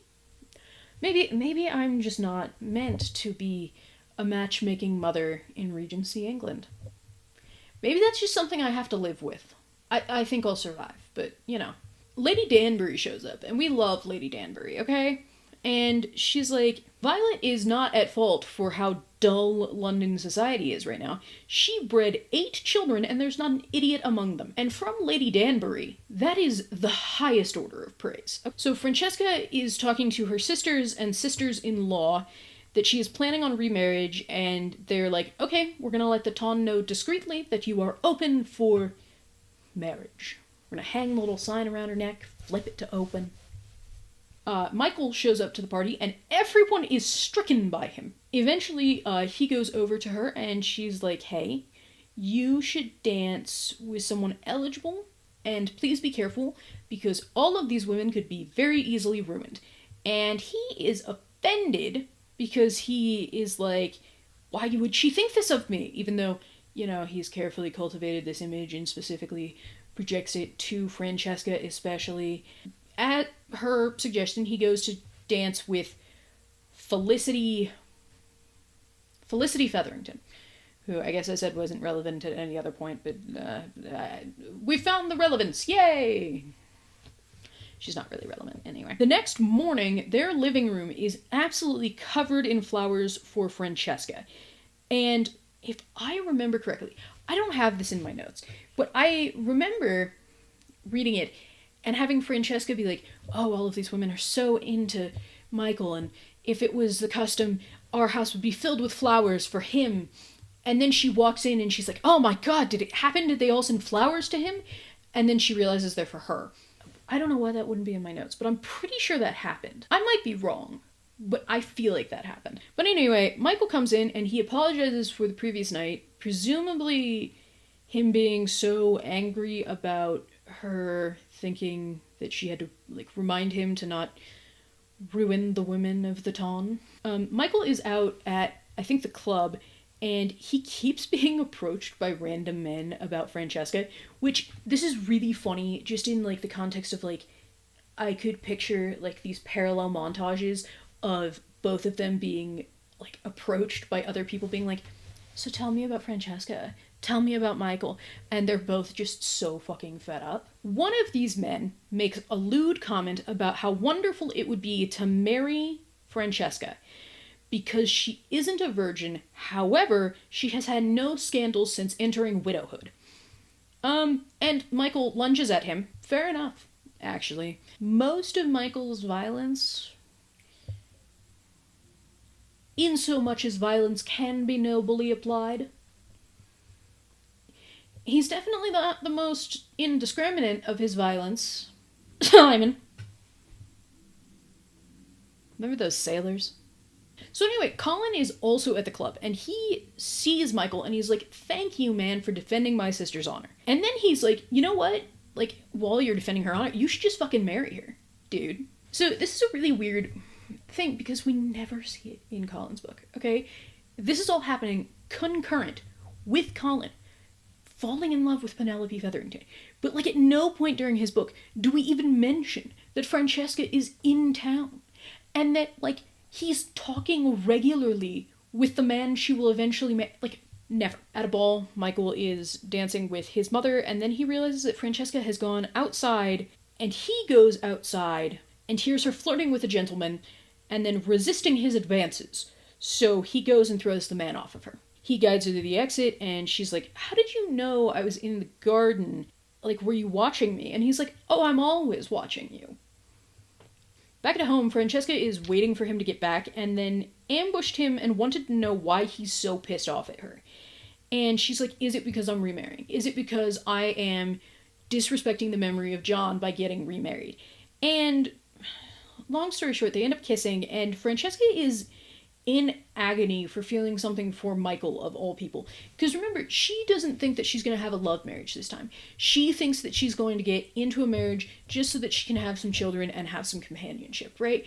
So the idea of having, like, feelings for anyone, especially for her husband's essentially foster brother, is a lot.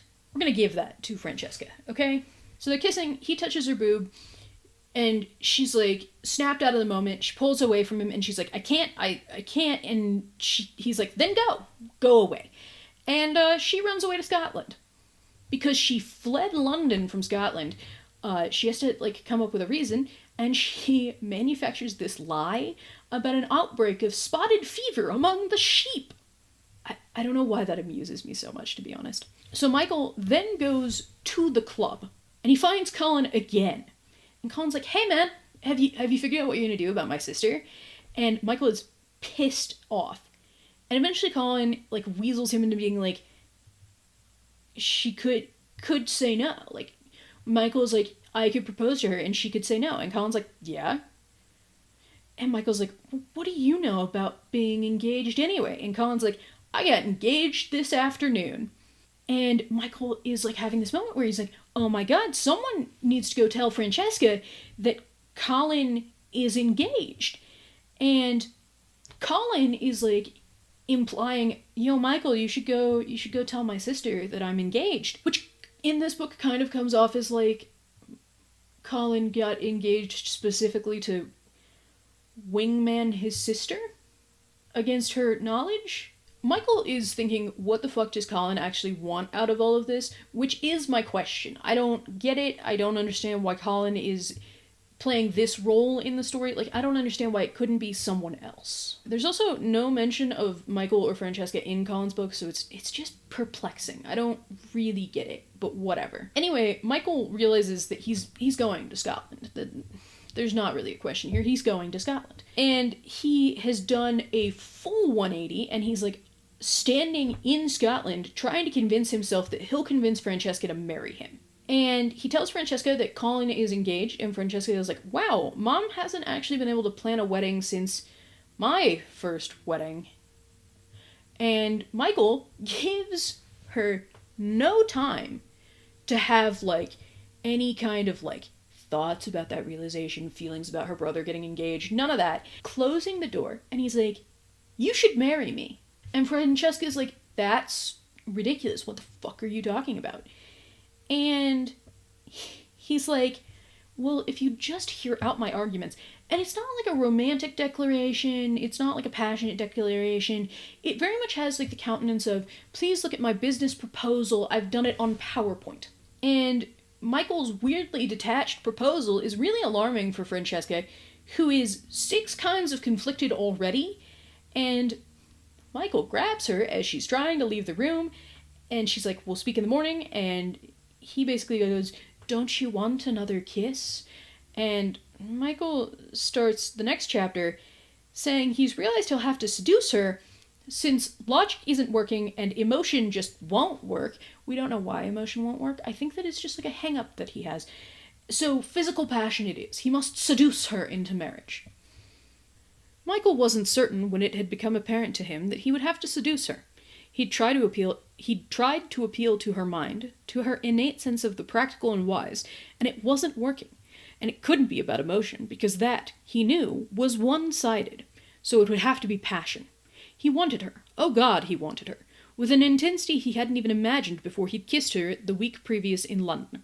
But even as his blood raced with desire and need, and yes, love, his mind was sharp and calculating, and he knew that if he was to bind her to him, he would need to do it with this. He would have to claim her in a way she could not deny. He couldn't just try to convince her with words and thoughts and ideas. She could attempt to talk herself out of that, pretend the feelings weren't there. But if he made her his, left his imprint on her in the most physical way possible, he would be with her always, and she would be his. We're gonna have an interlude. We're gonna just preview the verdict real quick, okay? Because as I was reading this book, up to about here was the point where things changed for me. Alright? Because up to this point, I had him not quite as high as Antony, and probably just above Benedict. Alright? And no, we start dropping. So he says, don't you want another kiss again? And the attached action line refers to his predatory grace, which I hate, actually. So then we're getting into Simon-esque territory, and frankly dipping a little bit below Simon, because while Simon was making threats, Michael begins taking liberties. She does eventually say yes, so she does consent. However, all of this is coming from the perspective of he's like, I have to seduce her so that she will marry me. It's not, it's calculated, okay? I don't like the calculation. And his whole, I have to seduce her to make her understand she should marry me thing is, let's just say my conflicts about altering the book are shifting. So then we end this chapter with him having this like whole thought about how like, all of my previous encounters were just a body, but now this is my soul. It's so dramatic, and you get it a lot in romance novels. Well, not the ones I read. You get it a lot in some straight romance novels where like men are like, oh, I have had so much sex before, but this is the first time that like it's a Colleen Hoover thing, actually. It's like, whatever. It doesn't matter. So the next morning, Francesca is having a crisis, which I think is fair. I don't think we can blame her. I would be having a crisis, okay? So she leaves the house and she's trying to avoid Michael. She's just like, I need space, I need this. I just wanted to note that he finds her like 2 hours later under a tree. And she's like, couldn't a man be counted on to be a cat when it mattered? Which is the funniest thing I've read in the books since Whistledown left. Since we haven't had Whistledown. And I just want to point out that concurrently the Whistledown drama is going on, so the fact that I don't have Whistledown here, it bums me out. I'm sad. She doesn't want to be near him, like, at all. And he responds by picking her up and putting her on his horse. The horse immediately gets injured, and so they have to take him to a gardener's cottage mid-storm, because a storm has come. And it's at this point that Michael realizes that Francesca's actually kind of mad at him. But he's like, she's gonna come around. She's gonna come around to my way of thinking because I compromised her. And it's this intentional compromisation that makes me feel just so icky. Then this single room cottage is divided by her into his corner and her corner.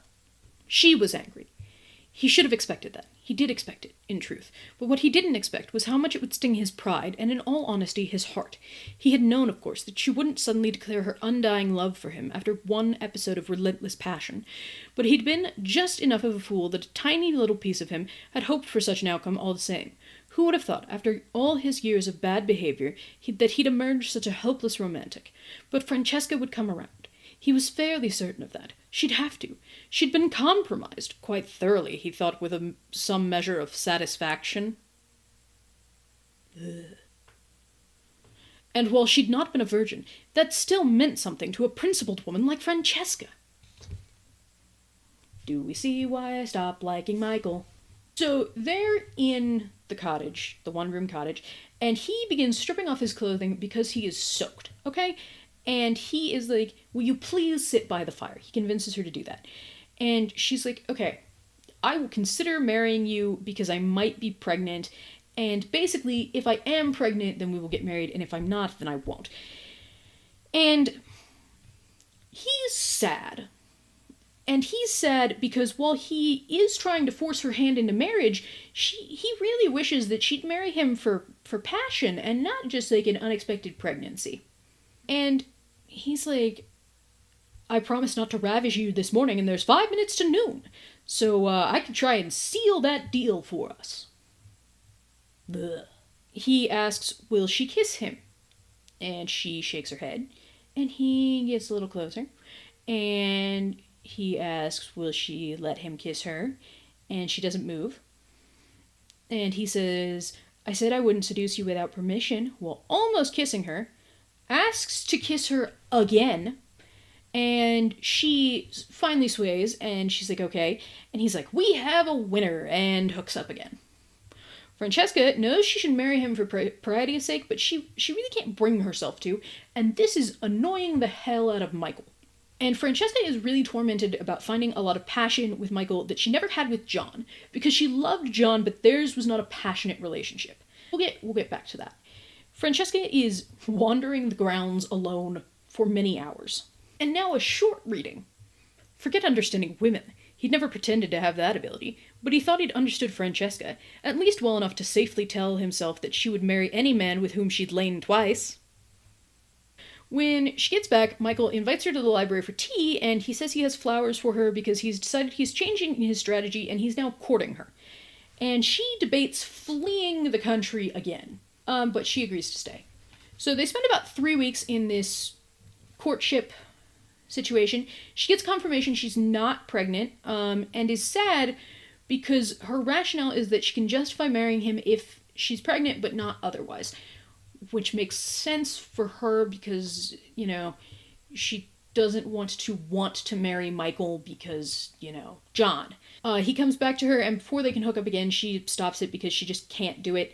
And she has a whole thing about being a fallen woman, and he points out that he did offer to marry her before, and he's asking why she stayed then, and she has no answer. She's like, in the middle of, you know, conflict about the fact that she's hooking up with her dead husband's pseudo brother, okay?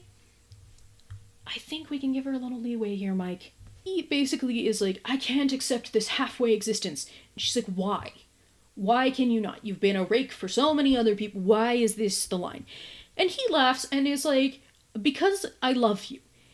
And he basically says, get the fuck out if you won't be mine.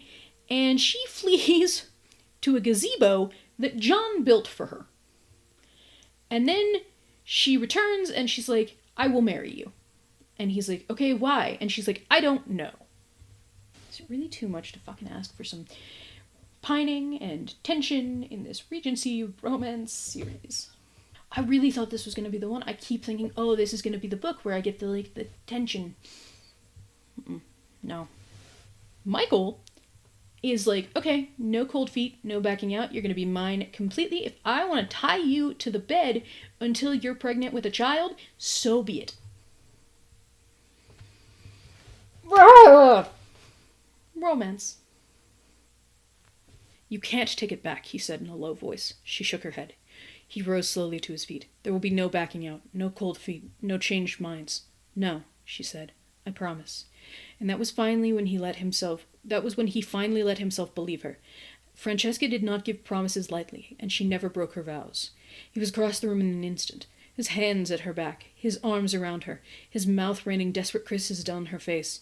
You will be mine, he said. This is it, do you understand? She nodded, arching her neck as his lips slid down the long column to her shoulder. If I want to tie you to the bed and keep you there until you're heavy with child, I'll do it, he vowed. Yes, she gasped. And you won't complain? She shook her head. His fingers tugged at her gown. It fell to the floor with stunning speed. And you'll like it, he growled. Okay, so Francesca gets this letter that Colin and Penelope are married, and Eloise is getting married in 3 days. And Michael is like, let's get married today. You know. And Francesca is like, what? And Michael's like, come on, let's give our kid a full 9 months of gestation. And Francesca is like, hey, so, like, we should really talk about the fact that I may not be able to have kids. Like, I took 2 years to conceive with John. I lost the pregnancy. Like, that might not be a thing that can happen. I obviously really want it, but you obviously care a lot. Like, you keep mentioning it. And, Michael is like, nah, I don't really care about having kids. I just wanted to trap you into marriage. And Francesca is unbothered by this. I'm bothered by this, but Francesca's not, so, woo! Let's give our child a respectable 9 months of gestation. She swallowed uncomfortably. Michael, you must be aware I may not conceive. With John it took, I don't care, he cut in. I think you do, she said softly, worried about his response, but unwilling to enter into marriage without a clear conscience.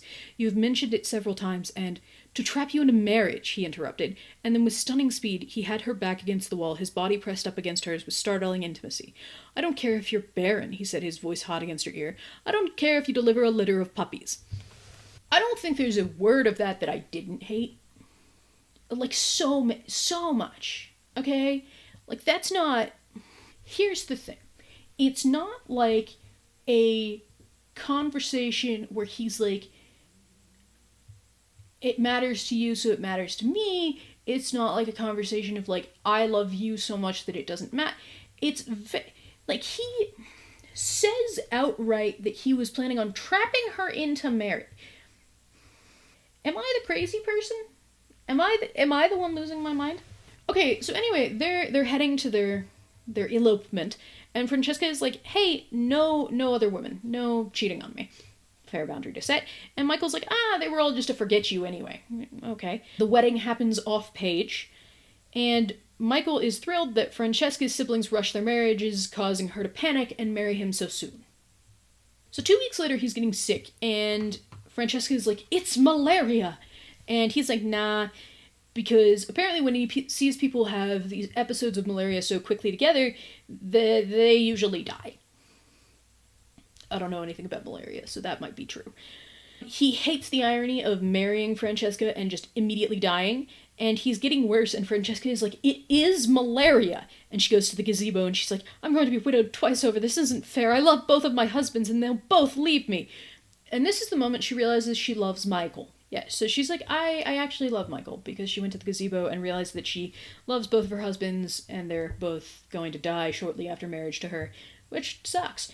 And so then the next morning, he still has a fever, which apparently means that it isn't malaria, and she's overjoyed because it means he won't die. Which good. You generally don't want your husband dying. I think we can all agree that's a good thing, even if your husband is Michael or Philip.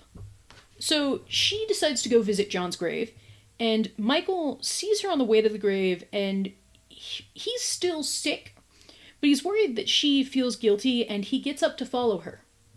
Privacy. So she's talking to this grave, and she realizes that John would have been really happy for her and Michael to be together, and Michael comes up and hears her tell John's gravestone how much she loves Michael as well. So then we don't actually hear much about Francesca's infertility until the second epilogue, which was not originally published with the book. These epilogues not being published with the book makes it a little more difficult for me to be like, to view them as like a part of the original story, because if you bought the original book, then like that's not the experience that you have, it's not the closure that you have, but whatever. Yeah, I mean, I like most of this epilogue. Here's the thing. Francesca's infertility kind of, it doesn't magically clear up, but she is able to conceive and have two children in the end after several years, which I know happens for some people. However, like, I don't love it. It's not something I love. And there's a part in this epilogue where she's asking Eloise about loving her stepchildren, Oliver and Amanda, who are the twins. We remember the twins. And it's like, do you love them different? Do you love them less than your biological kids? And Eloise is like, no, like, I love them. They are my children. And so when they had that conversation, I thought that what we might get was we might have Francesca and Michael adopting some children or having something else happen. But then that didn't happen, and we kind of abandoned that thread. So, whatever. I mean, like, part of me is, like, happy for Francesca because I'm like, yay, good. But the meta part of me is like, why have all of this conflict about infertility only to, in a second epilogue, just magically fix it? So, not as bad as Eloise's book, okay? Not as bad, but don't love Michael. This had me frustrated though, and in the first segment of the book, because there's a little bit of a different structure here.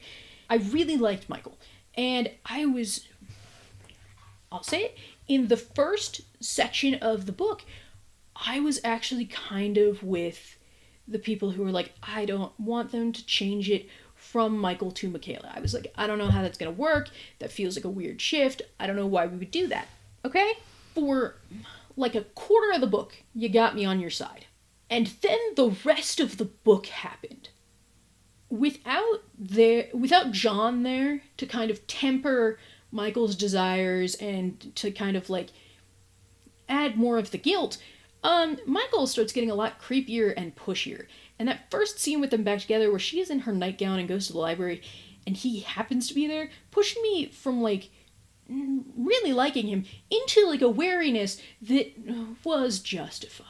He was starting to push some boundaries, but then the killer for me was when he decides that he must set out to specifically seduce and compromise her so that she'll marry him, and when that doesn't work, he's like, okay, I must forcibly impregnate her to force her into this marriage. Because it's not even like he tries talking to her, right? It's not like he tries to go like, hey, I think that we should... Okay, he does give his weird PowerPoint presentation of like logic reasons, but it's not like he is like, hey, I have feelings for you, I care for you deeply, and whatever, and she's like, no, I can't remarry you because of your history with John. Like, that's not the thing. He just kind of unilaterally decides that he's gonna orchestrate all of this like a little puppet master. I have a puppet, but I'm not gonna bother him. I don't find it romantic. I find it almost less romantic of a proposition than Eloise's whole be the mother of my children, I beg you situation. And while I like Michael more than Philip, because at the very least, Michael has a general rule to always establish consent, even if he does like he's coercive about it. Like she's like no, and he's like, "Are you sure?" And she's like no, and then he's like, "But are you really sure?" And she's like, and he's like, "See, aren't you not sure?" And she's like, "Yes." So he's coercive, but he does make sure he gets the yes. I don't know. I think it just bummed me out even more than Michael's pushiness. I was okay. This one might be on me because I got 6 books into a series and was hoping for something that none of the previous books had been, which was like pining and romantic tension. Okay, I thought that if no other book in the series was going to do it, that this one would, because both Michael and Francesca are conflicted about having feelings for each other because of their relationship and love for John. Okay? So I thought that we weren't going to put off, like, Francesca realizing that she has feelings for him until they're already married in a gazebo and she thinks that he's dying. I thought that it was going to be maybe more time in London where, like, she's like, I have feelings for him, but I can't have feelings for him. Like, that's not something I can do. Yeah, it's my fault for holding the expectation that the book would deliver romance in the way that I find romance palatable when it has not done that at any other point in this series. The problem is I read every single book thinking this has to be the book that finally showcases the slow burn of Regency era courting, and it never happened. And this was the book that finally broke me. This was the one that made me go, oh, that's not happening. It's not a thing that's going to happen. And as much as I kind of hate Michael in the back half of this book, I like the concepts here a lot. I like that Quinn decided to do this book in this series about someone who has been happily married before finding love again. And I read a story about how Quinn really pushed for the first 4 chapters of this book, which cover Francesca's marriage to John and the immediate aftermath of his death, to be included, even though her publisher was like really opposed to them, because they're essentially these chapters about this woman being in love with someone who is not the main love interest of the book. And the publisher was really against them, and they're my favorite part of the book. I think they're the best part. I also really admire Quinn's decision to tackle the concept of infertility in the book. Francesca's desires and fears about her inability to have children is probably the strongest narrative through line, and I do wish the bulk of the later development wasn't hidden away in that second epilogue. And I feel like it would have been a stronger development for me personally if Francesca was never able to have biological children and ended up having a family some other way. And like I mentioned, I thought this is where we were going when they had that conversation with Eloise and loving the twins. The problem is, I think that in its core, this is a good book. I think that all of the ingredients are there to be a good book. Doing a remarriage for a woman who loved her first husband. Because I feel like a lot of the times, if you have someone getting remarried, it's like, oh, the relationship was bad, they got divorced, whatever. No, like, she genuinely loved her husband John. If John had lived, she would have lived the rest of her life with John and been happy. But that's not how life worked out. So I think that's like a really interesting angle to come at it with. Coming at it from the angle of both of them share that kind of conflict of the romance developing between them. Like, that conflict of, this is wrong because of what it would do to John, who isn't here anymore. Great. Perfect. The infertility thing. I feel like sometimes that's not a thing that people want to tackle. And I think that it's a really great conflict for Francesca throughout the book. Specifically, if you think about how Francesca wants to remarry so she can have children, but she doesn't know if she's going to be able to have children. And kind of her arc to, like, let herself be happy and love Michael even if they can't have children in the end. We've already covered my feelings on them having biological children in the end. But, you know, I don't know. I gave this book a 2.5 out of 5 because Michael, as a person, is a creep and I don't like him. However, I think that the content sans Michael as who he is, like if we redid Michael's personality, kind of cool. I'm gonna say this now before I forget it, and I'm gonna put it somewhere. I'm gonna call it a suspicion. I have a suspicion of why people, women specifically, really, really like books 5 and 6 of the Bridgerton series more than the others. And I want to put this delicately, as delicately as I can. Okay. In a way that the other 6 books don't, these 2 books center the women's pleasure in a couple scenes. I noticed while reading that those books, the intimate scenes, were written differently. And I think that has led to an increase in people enjoying those books a lot, okay? And that's not a dig. I do just think that it's skewing the perception. Like, I think that those specific elements are skewing the perception of the whole book as being better as a romance. Look, here's the bottom line. Those scenes can exist, and those can be enjoyable scenes for people.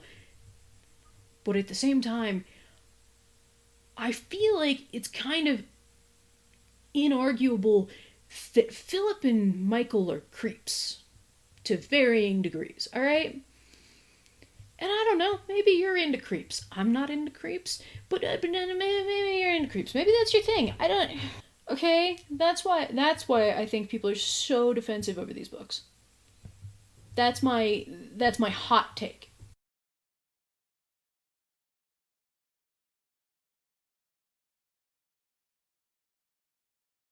I look a lot more grim than I should, because after we get through Francesca, we start picking up again. So we start off with the love interest of this book, who is a man named Gareth. I want to say Gareth Sinclair. So we learn our man Gareth dislikes his father and goes out of his way to avoid him. Can't relate, but I understand many people might. He is his father's second-born son, and aside from his education, he's been functionally disowned. And weirdly, he's been summoned to see his father during his term at Eton. And his father is like, hey, so you have to be married so that we can get this dowry and save the family from ruin. And his father is like, it's your education, actually, that bankrupt us, so you have to fix it. Gareth learns that he is to marry a woman named Mary Winthrop, who is described by his father as simple.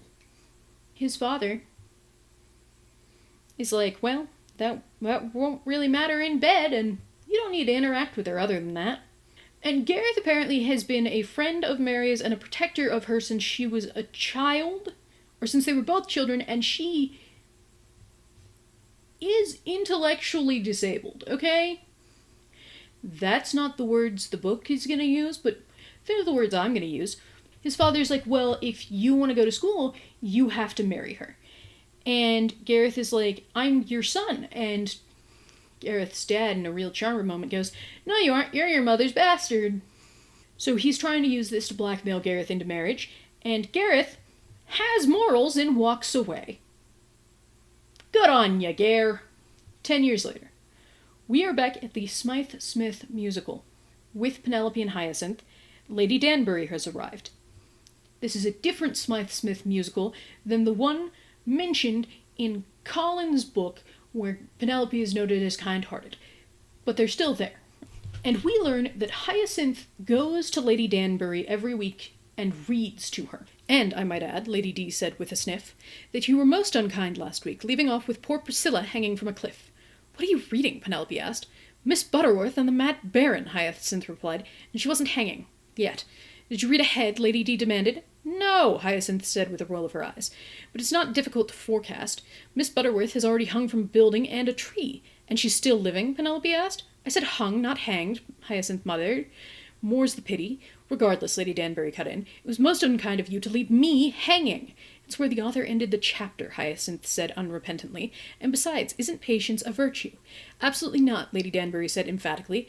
"And if you think so, you're less of a woman than I thought." No one understood why Hyacinth visited Lady Danbury every Tuesday and read to her, but she enjoyed her afternoons with the Countess. Lady Danbury was crotchety and honest to a fault, and Hyacinth adored her.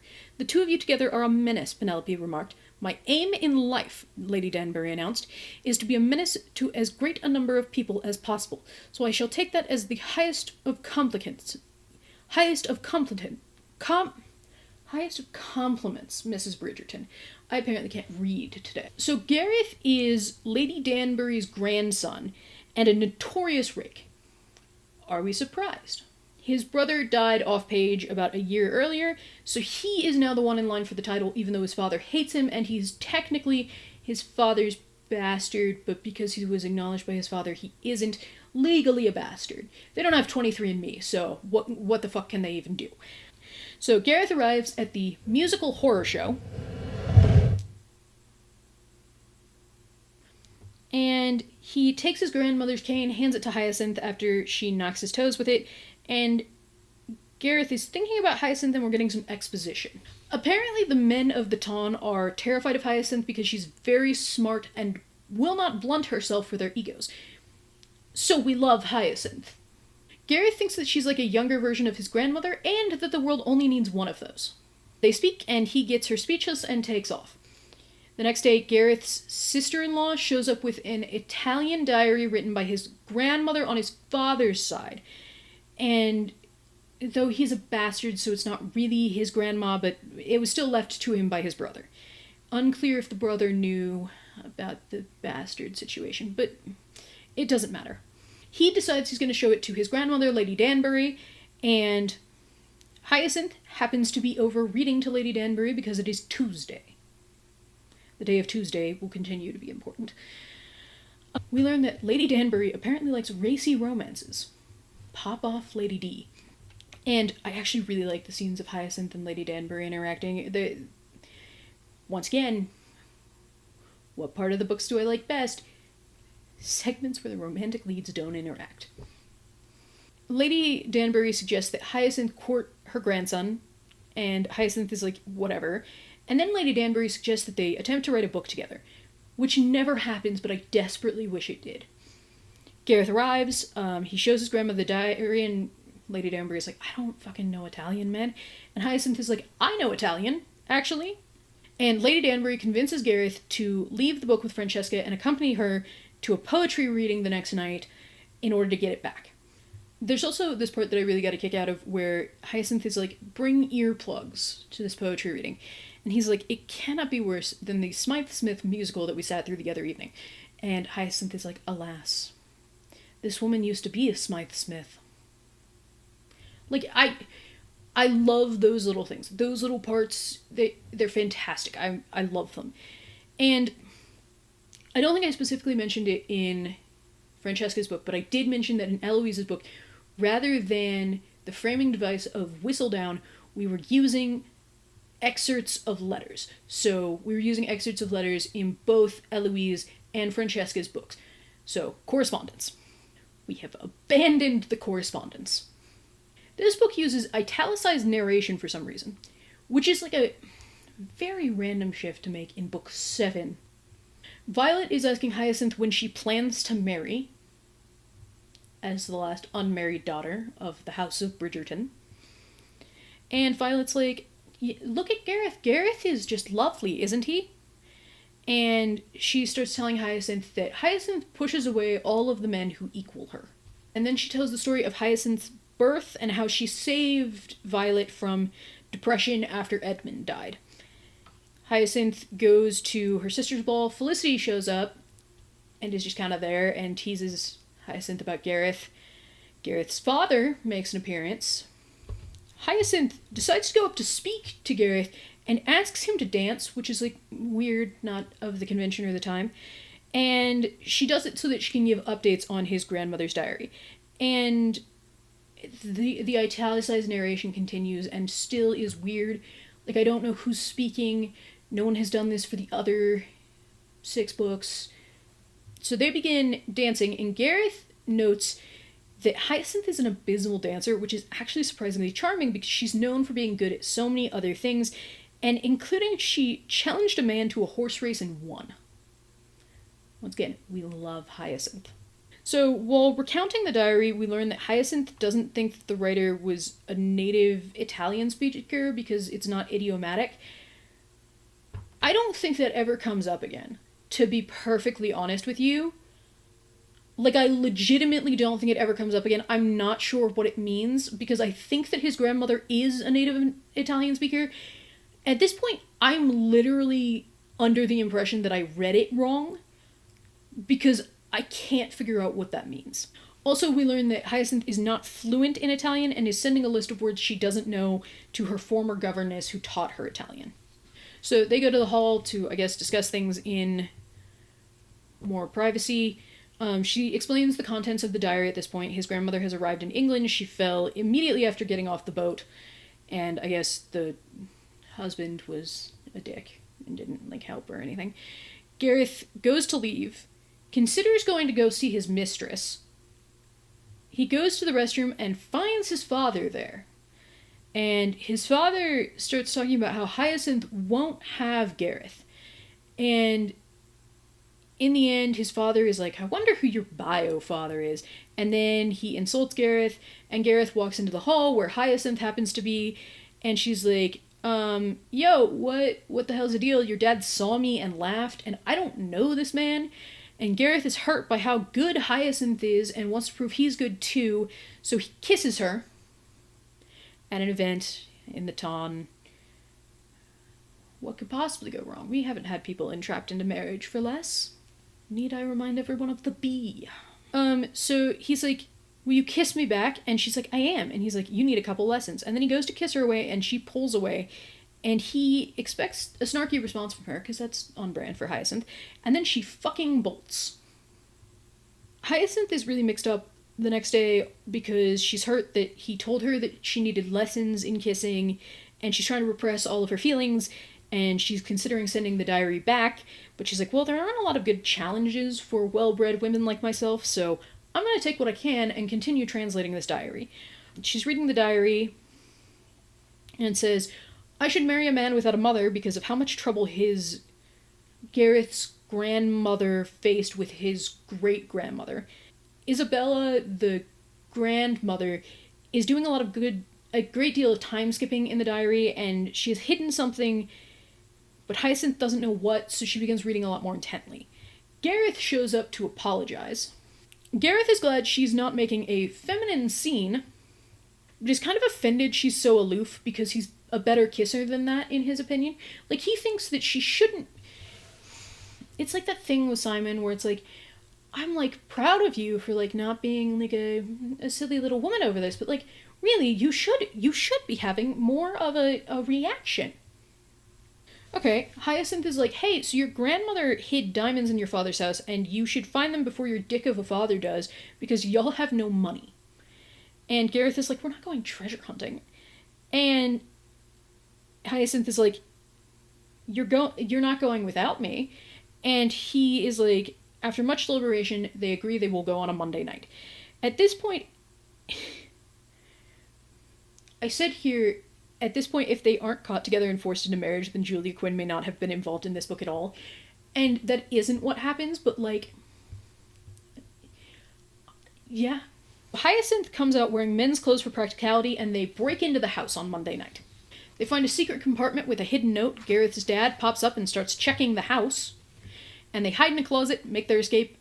Hyacinth is trying to translate the note. She hears Gregory come back. And I have a note here that this is the longest scene that I think we have had with Gregory yet. Because we don't see a lot of Gregory. Like, I think I've mentioned every time that we see Gregory, and there's not much. He teases her about liking Gareth, then Gareth comes over, and Gregory and Violet and Hyacinth all have tea with Gareth. Gregory is a menace, calling Gareth Hyacinth's special friend, talking about how Hyacinth is too much of a menace to be married off, and XYZ. Then Daphne shows up. It's been a hot sec since we've had Daphne anywhere. Hyacinth says she'd quite like to take a walk to see the crocuses. Gareth says he'll escort her. And Gregory's like, and I'll come. And their mother is like, no. And so instead they take a maid as a chaperone instead of Gregory. Gareth teases her about his family trying to set them up, and about her family trying to set them up. And when Hyacinth tries to apologize, he gets annoyed because he only has one person in the world who cares for him, and that's his grandma. And she decides right then and there she'll marry him. No proposal has been made, but okay. So then Gareth's dad shows up and they have this weird kind of coded conversation, and Hyacinth is like, what are we talking about? And then they go back to her house and go to a drawing room. And Hyacinth is like, I always wished to have a father, but having no father is better than having your father. And she's like, I'm a difficult person to love. And Gareth thinks that she'd be quite easy to love. And then she's listing all of her flaws, and he kisses her. And all I can think about are, where are the bloody chaperones? Why? And in the middle of this kiss, not before the kiss, in the middle, he's like, why don't I marry her? I could marry her. Everyone thinks we should get married. And it'll piss off my dad, which is great. And then he's like, goodbye, Hyacinth. I must think and do something. See you later. And an hour later, Gareth is there to see Antony. Gareth is an absolute bundle of nerves. He's like, I would like to marry Hyacinth, if she'll have me, that is. And Antony sighs and says, thank you, Lord. And he's like, Gareth, my sister will definitely have you. And then he gets them both drinks. Antony is like, I am free. All of my sisters are going to be married. They're no longer my problem. And Gareth is like, you have a daughter. And Antony is like, whatever, she's like 3, and maybe I'll get lucky and she can convert to Catholicism and become a nun. So then Antony is like, okay, my sister is very unique, and if you wish to ask her for marriage, ask her yourself, but consider it carefully. I will never tell her about this conversation if you don't speak to her about it. And Gareth talks about loving his brother, and Antony says that if he should marry Hyacinth, he'll have all of them as family, and he'll wish he had no more relations. And Gareth kind of confesses that his father may cause trouble for Hyacinth, and Gareth decides that this means they need to marry quick, and for that to happen, he has to compromise her into a quick wedding. Up until this point, really loved Gareth. Don't hate him as much as Philip, or Simon, or, Michael, but damn it. Would probably wish for one of those absurdly elaborate weddings that took months to plan, but he would need to put his foot down and insist they wed quickly. And second, as a sort of insurance, he was going to have to do something to make it impossible for her to back out. Even if his father came forward with proof of Gareth's parentage, he was going to have to compromise her, as soon as possible. There was still the matter of Isabella's diary. She might have known the truth, and if she'd written about it, Hyacinth would learn his secrets even without the intervention of the Baron. And while Gareth didn't much mind Hyacinth learning the true facts of his birth, it was vital it did not happen until after the wedding, or after he'd secured its eventuality with seduction. Gareth didn't much like being backed into a corner, nor was he especially fond of having to do anything. But this, he decided, would be pure pleasure. God damn it! Why? I just kicked my camera. Okay, so Hyacinth is reading to Lady Danbury again. Hyacinth hides Lady Danbury's cane, and Lady Danbury is like, you've been spending too much time with my grandson. Hyacinth blushes and tries to avoid the questioning and loses her place in the book, and she literally starts thinking about Gareth in the passages of the book. The words swam before her eyes, and all she saw was Gareth. Gareth with those rakish eyes and perfect lips.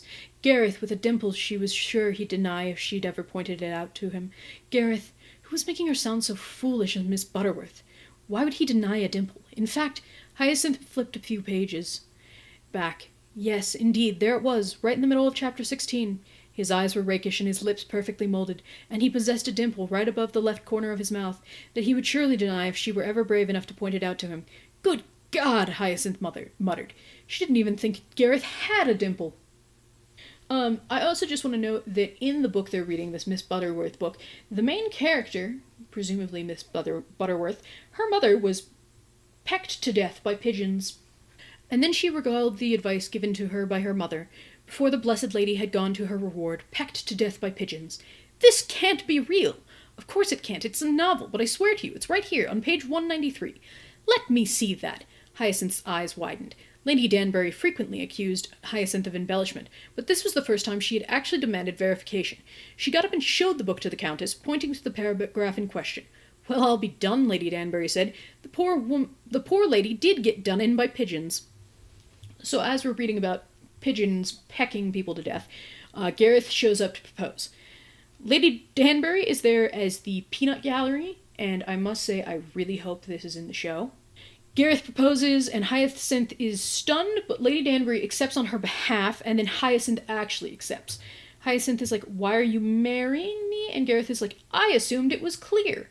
And Danbury is like, tell her, you fool, and I'll leave you alone, but not for too long. And Gareth speculates that Danbury half wants him to compromise Hyacinth, so she's forced to marry him.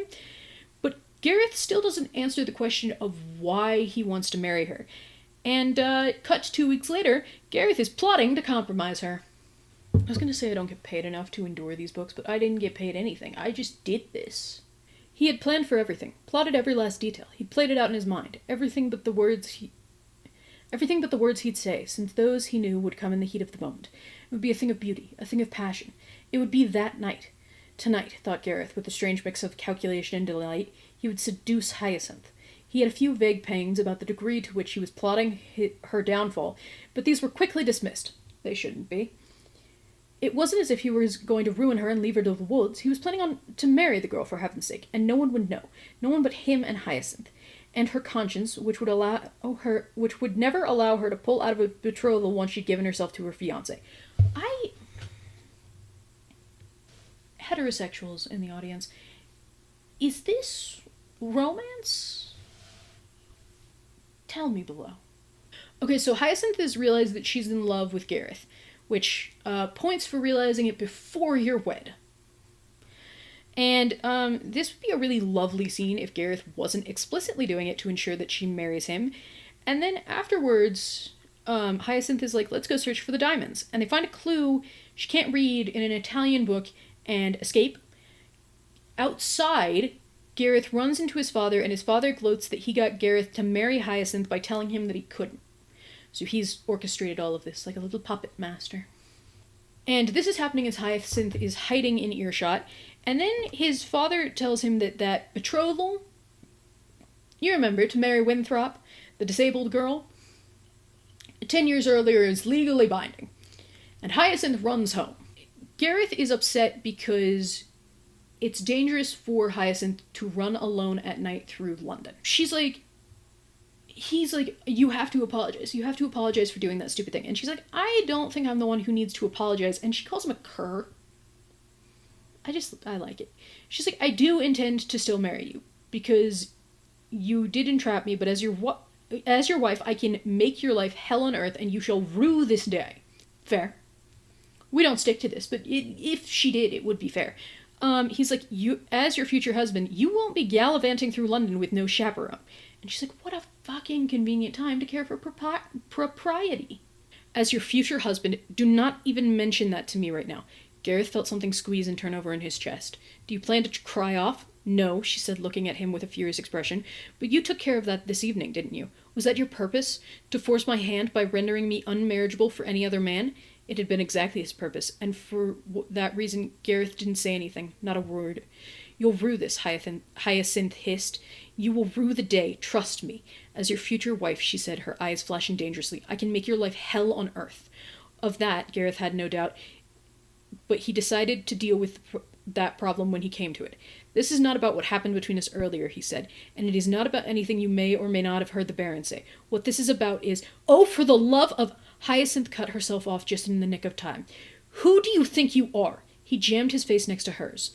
The man who is going to marry you, and you, Hyacinth Bridgerton, soon to be St. Clair, will never, ever wander the streets of London without a chaperone at any time of day. For a moment she said nothing, and he almost let himself think she was touched by his concern for her safety. But then she just stepped back and said, it's a rather convenient time to develop a sense of propriety. Yeah, so we're circling back to, remember that whole theme in book one about how Simon is like living his life specifically despite his father. Yeah, we have that with Gareth, with just kind of the twist that Gareth's dad is alive and also not his biological dad, but like whatever. Yeah, basically Gareth is like, think sensibly about this before you do something stupid, and Hyacinth's like, yeah, I am smart enough to know that I shouldn't call off this wedding.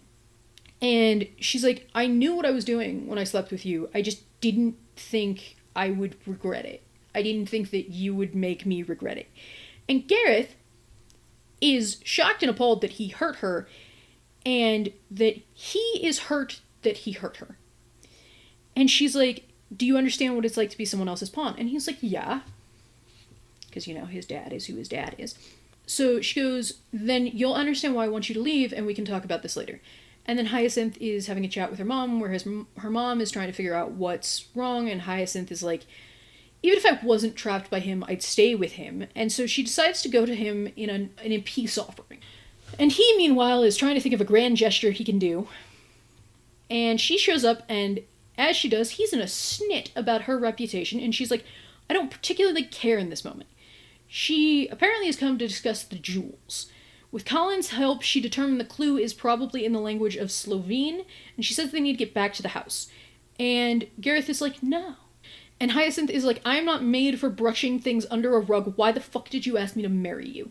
And then he gapes like a fish and realizes, oh my god, I did it because I love her, which I had wrongly assumed we knew all the way back when he said that she'd be easy to love, but what the fuck do I know? But he refuses to tell her that currently, and he's like, and I will eventually tell her the truth of my bastard status, so I'm not tricking her, or no, he's like, I'll tell her the truth of my bastard status so I'm not tricking her into marriage, which the ship sailed on that, actually.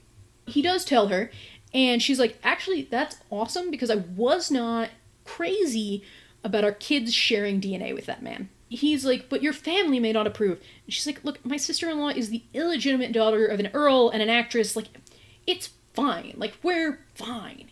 And then he gives her a portrait of the diamond bracelet his grandmother told him stories about as a child, and he says they probably won't find the diamonds. She's like, I love this drawing, but I really want to still look for the diamonds. And he says he'll look, but she's not coming. And then we're back with Lady Danbury. And she asked Hyacinth to read from the diary. Hyacinth does so. And Lady Danbury falls asleep. Hyacinth then resumes her translating. We learn that Italian grandma loves her son, but really resents the fact that he was raised to be as cruel as his father was. Because the grandfather was a cruel man. The grandmother then reveals that Gareth's mother is pregnant with Gareth, but it can't be by his father. So then Lady Danbury wakes up. They begin reading the romance again. She goes home and translates, and then that night sneaks out to Gareth to tell him the news. And he is once again incensed that she has the audacity to be out and alone. Then he rants on the matter, saying that when they're married, she won't be allowed out until she proves she's an adult. And then he blurts out that he loves her. She returns the sentiment, and then she's like, hey, by the way, I know who your dad is. So it's his legal father's brother who is dead. So then, Hyacinth and Gareth hook up again. Then she tries to convince him to go to the Clare house and look for the diamonds. They look, she can't find him. They find the Baron on the steps. He's taunting. Gareth says he has the diary, and the Baron is like, it's not for you. And Gareth is like, I'm her grandson anyway. My dad was your brother. And then the Baron sniffs and is like, well, you should go marry Miss Bridgerton because you need her dowry. And then he leaves. Hyacinth is incensed. Gareth just laughs. He reproposes very romantically on the street. They're then married. They have 2 children. The Baron dies after being thrown off his horse during a fox hunt. 6 years later, Hyacinth is still looking for these diamonds because they've moved into the house after the Baron died, but they can't find the diamonds. Was obsessed to learn that Lady Danbury is still alive and kicking in a wheelchair, still wielding her cane. Hyacinth's daughter Isabella wants to be just like her. Her daughter discovers the diamonds and puts them back in the wall. In our second epilogue, Hyacinth has been searching for 15 years. The daughter overheard the conversation about her looking for the diamonds and realizes that, like, these are what her mom has been looking for years. So she hides them back and waits for her mom to find them. And another bloody year later, she finds them and the daughter smiles to herself. So I can't really express my disappointment with this book, because it's so close to usurping Anthony's book as my favorite, and then Gareth has to screw it all up by deciding to force Hyacinth into marrying him by compromising her. Yeah, it really turned Francesca's book event of trying to force the female romantic lead into marrying you from an event to a trope. I think the reason that I'm so aggravated about this is because in every other way I adore the book. Hyacinth Bridgerton, on account of being both the youngest Bridgerton sibling and a girl, and therefore unable to leave for school like Gregory or travel like Colin, is the most well-developed and characterized Bridgerton sibling in the series. Hands down. She is clever, sharp-witted, stubborn, and determined. She appears in like almost every single one of the books, if not every single one. I guess she doesn't make an appearance in Eloise's book, and maybe not in Francesca's either. So over the course of the series, I really grew to like her. And aside from the whole trapping her into marriage thing, I actually like Gareth. He's clever, he matches Hyacinth toe-to-toe. Not to mention, theirs is like a fairly entertaining story even outside of their direct romance. The translation, the clues, the search for the diamonds are all really interesting, and so is the development of Gareth's relationship with his father and the uncovering of who his birth father was. So it's an entertaining book, and I really like all of the interpersonal relationships between the characters, especially Lady Danbury and Hyacinth. I do wish that... So my big thing, other than the Gareth intentionally trying to compromise Hyacinth to get her into marriage thing, is that I don't understand why the chapter introductions in this book are these weird italicized narrator interjections instead of passages from the diary that Hyacinth was translating. And for as much as I hate the whole entrapping Hyacinth into marriage thing, I overall liked the book. So, like, the depths of my despair are quite high, but I still enjoyed it. This brings us to the final book in the Bridgerton series, which is On the Way to the Wedding, Gregory's book. Gregory is the second youngest Bridgerton, and he is the youngest Bridgerton's son. And in what is, in my personal opinion, the most dramatic and engaging opening to one of the Bridgerton books, the prologue starts with Gregory racing across town in an effort to stop a wedding. He bursts into the church and begs an unnamed bride not to marry her unnamed groom. Before we get the unnamed bride's answer, we cut to 2 months earlier, and we get a lot of information that basically catches us up to speed on Gregory and his outlook in life, i.e. he believes in true love on account of his seven happily married siblings and is waiting for it to strike, but he also lacks a purpose, which is really troublesome for Antony, who is currently lecturing him about it, but Gregory just kind of figures that stuff will fall into place. Gregory is hungry, and he really wants out of Antony's lecture, and so he just kind of announces that he'll join the clergy. And Antony is, like, stunned. Greg is like, well, it's that or the military, and I'm a terrible shot, and God, can we imagine how much Mom would worry about me? And Antony is, like, glad we finally had this chat. Gregory is 26, and he's like, I don't think that's old enough to justify finally here, but okay. Antony is like, cool, so I will find you a parish. And Gregory coughs, and he's like, no, not yet. And Antony says, you can marry, you know? And I'm not sure how marrying or not marrying impacts the church, because I don't think they're Catholic. In fact, I'm pretty sure they're not Catholic, because in the last book we had an interlude where Antony was like, maybe my daughter will convert to Catholicism, and then I will not have to deal with marrying her off. I feel like he can join the church and be in a marriage. Is that not the case? I don't know. Gregory is like, I will marry when I meet the right woman. So then he goes outside to join Kate's party, because we bring back Kate. Love Kate. And he's like, I need some food. I'm starving. And he is immediately struck by Cupid's arrow, okay? He walks over to this unknown woman, and this is where we switch to the perspective of Lucinda Abernathy, who is not the woman that Gregory has become besotted by. That would in fact be her best friend Hermione. Lucinda is minorly annoyed that Gregory, who she doesn't know, has come to moon over her best friend, Hermione, who is the apple of everyone's eye.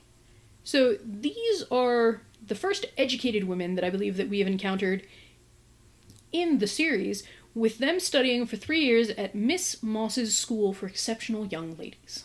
Lucinda at least studied English literature and composition. I don't know what Hermione studied.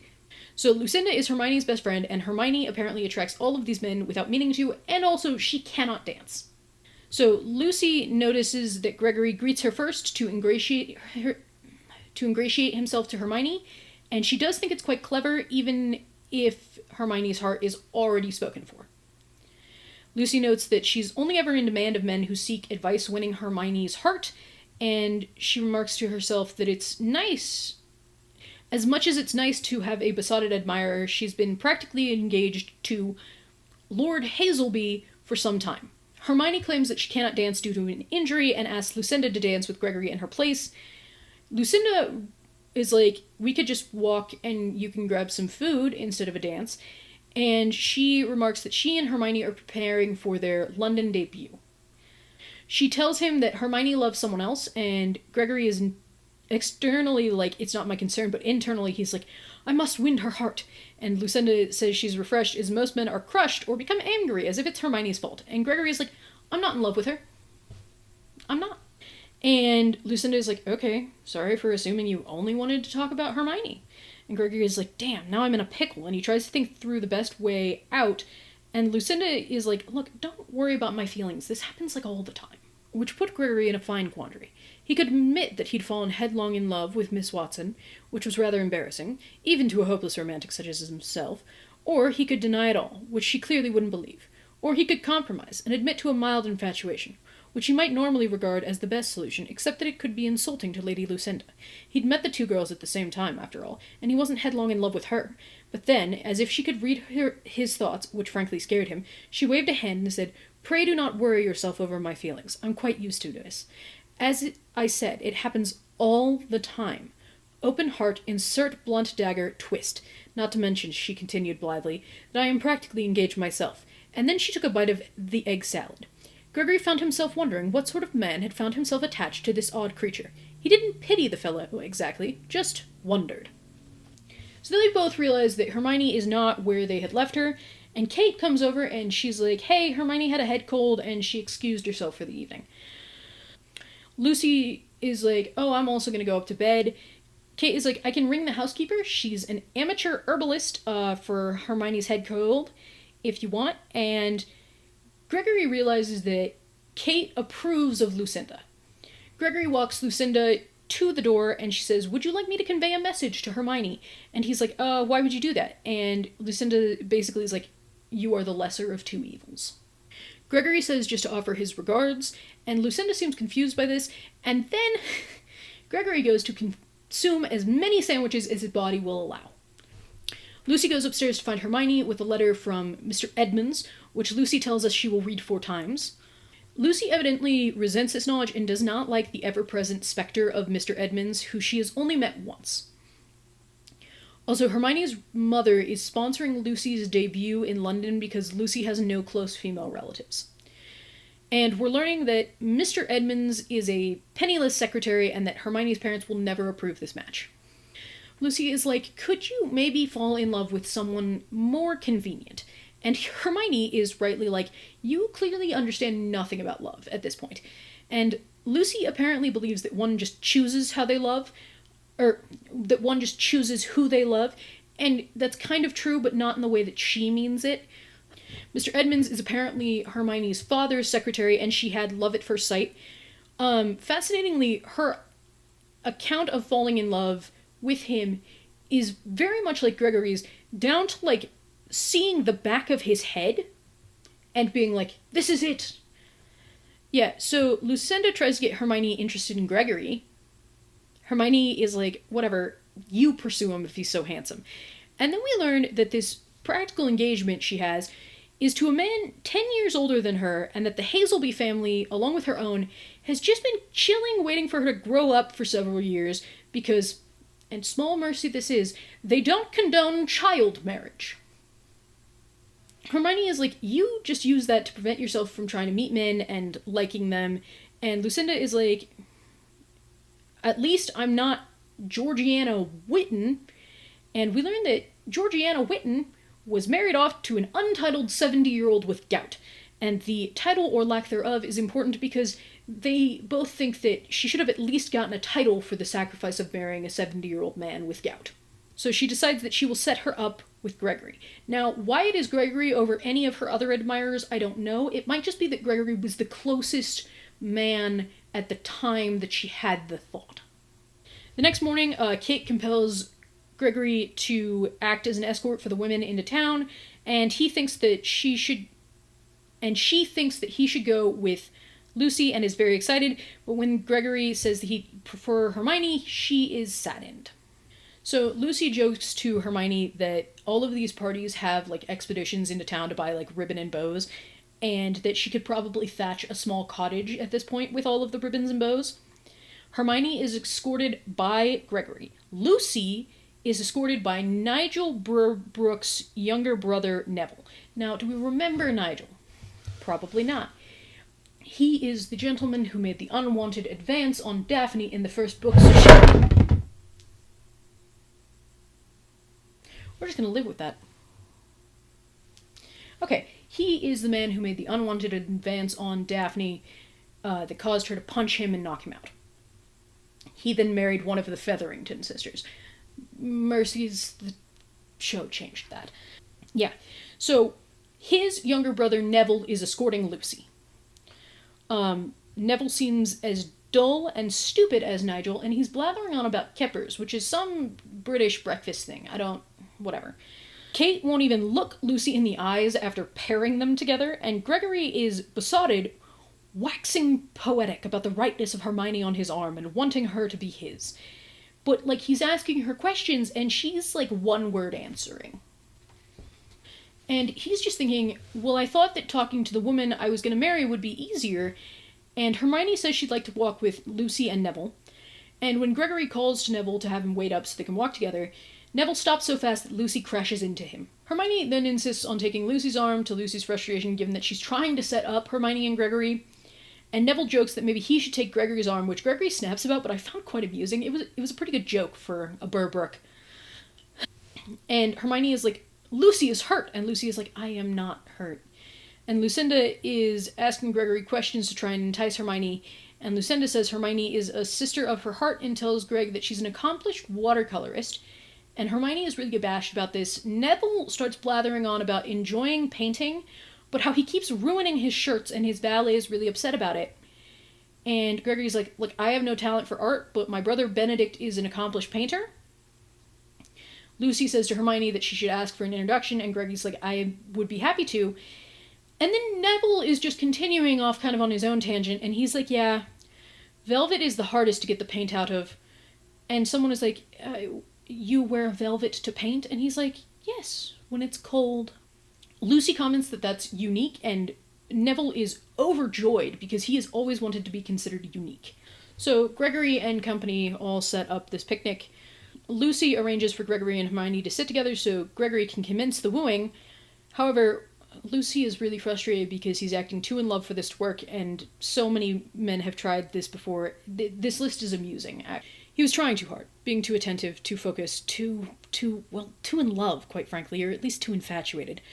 Mr. Bridgerton was charming, and he was handsome, and obviously quite intelligent as well, but Hermione had seen all of this before. Lucy could not even begin to count the number of gentlemen who had pursued her friend in much the same manner. Some were witty, some were earnest. They gave flowers, poetry, candy. One even brought Hermione a puppy, instantly refused by Hermione's mother, who had informed the poor gentleman that the natural habitat of dogs did not include Aubusson carpets, porcelain from the Orient, or herself. So Lucinda kind of calls Gregory to the side, and she's like, hey, you need to be, like, different. You need to back off. And Lucinda says Hermione is intelligent, but most men only care for her face. And Hermione is like, I'd like to know her mind. And that strikes a chord with Lucy. And she says Hermione will resist it, but Gregory can really do otherwise. Like, he can do it. And he's like, why are you helping me? And she's like, it's you or a penniless secretary. And you are the better read-saver match. Apparently her uncle, who is her guardian, was a distant guardian, and her brother was away at school, so going away to school was a great solace for her, and Gregory follows her advice and finds himself frustrated to realize Hermione just does notice him. So then Kate comes to chat, and she tells him that he thinks Hermione's heart is occupied and that she has no intention of marrying this season. Gregory tells her all about the secretary, and Kate is like, this is the most exciting thing I've heard all spring. Which, no wonder, because Whistledown no longer exists, which is such a bummer, but whatever. Says this may be good for him because it will give him a chance to be sure of his feelings. So Kate's like, you can put a pause on it, be sure you want to marry her, whatever. Gregory pulls Lucinda into a library. To Lucinda's disappointment, Gregory has realized that her advice failed. And they have this conversation about Hermione, and Lucinda is like, she'll come to reason, and it turns into a discussion on the nature of love. And Gregory realizes that Hermione's love for Edmund's mirrors his love for her. And he's processing all of this as he's looking at Lucy, and Lucy is really like, I'm sure you and Hermione will be together in the end because you're so much better than all of these idiots, and I don't know why she can't see it. So then Gregory considers kissing her and is confused and horrified. Lucy the next morning is embarrassed about having said all of that to Gregory about how he's better than the rest of the men, which makes sense, I get it. And then she starts down to breakfast and is like, dear God, he's going to think that I want him rather than trying to set him up with Hermione. She feigns illness.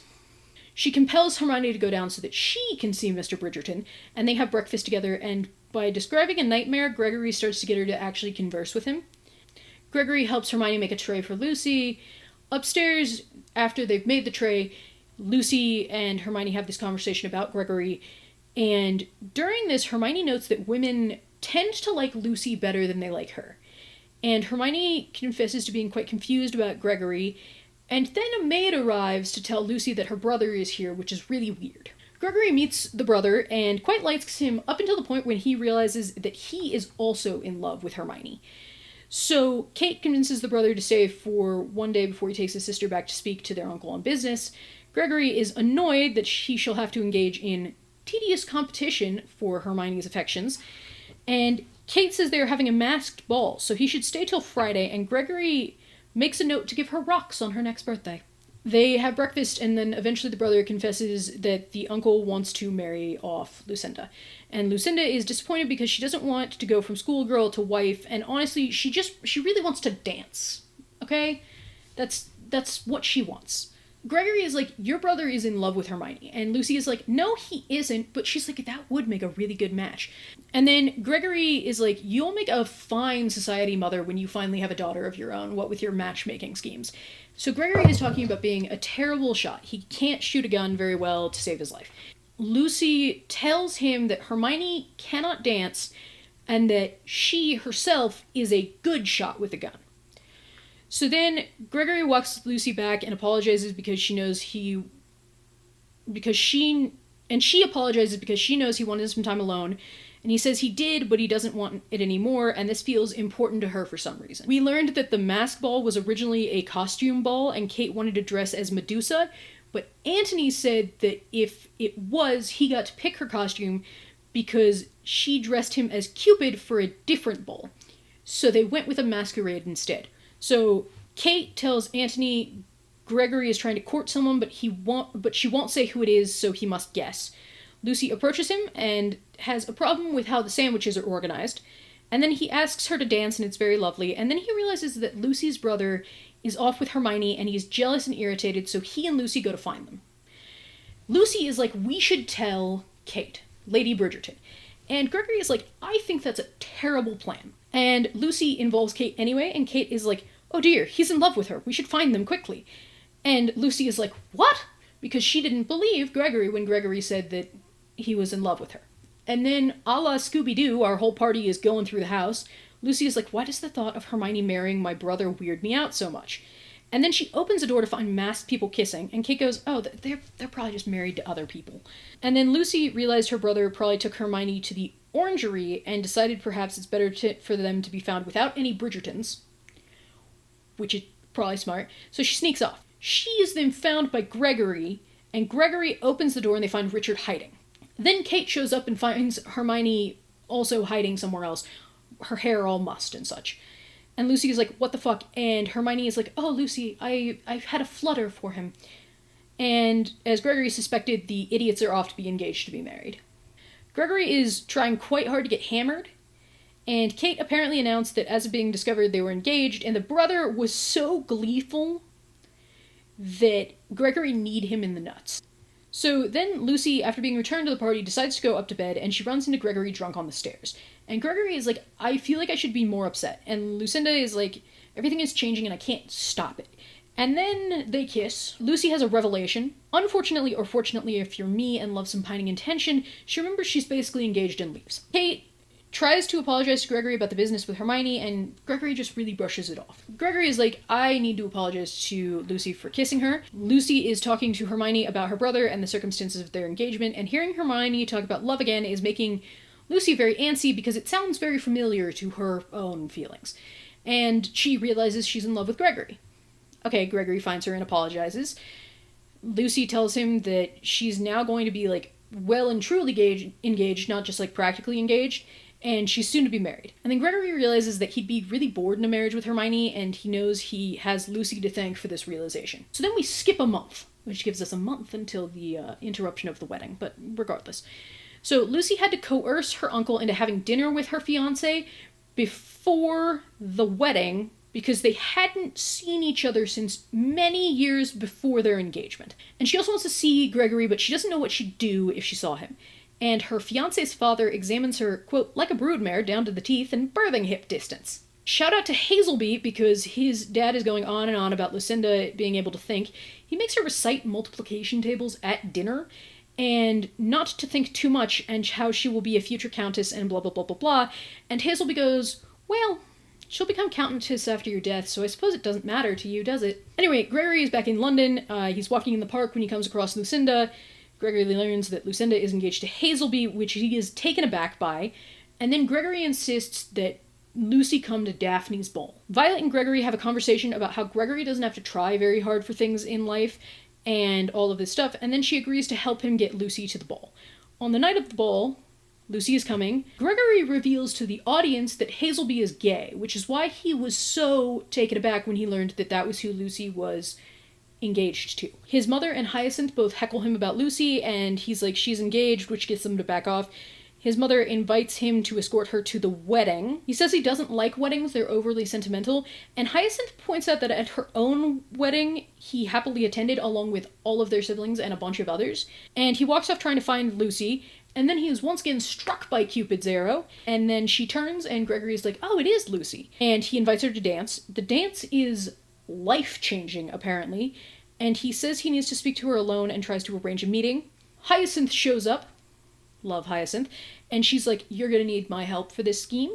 And she arranges the whole thing, sending Gregory off to Gallivant, so she'll stay with Lucy until they feign a tear in Lucy's dress and use Daphne's room to meet. Gregory makes the massive mistake of going, Hazelby is gay, instead of, Lucinda, I love you.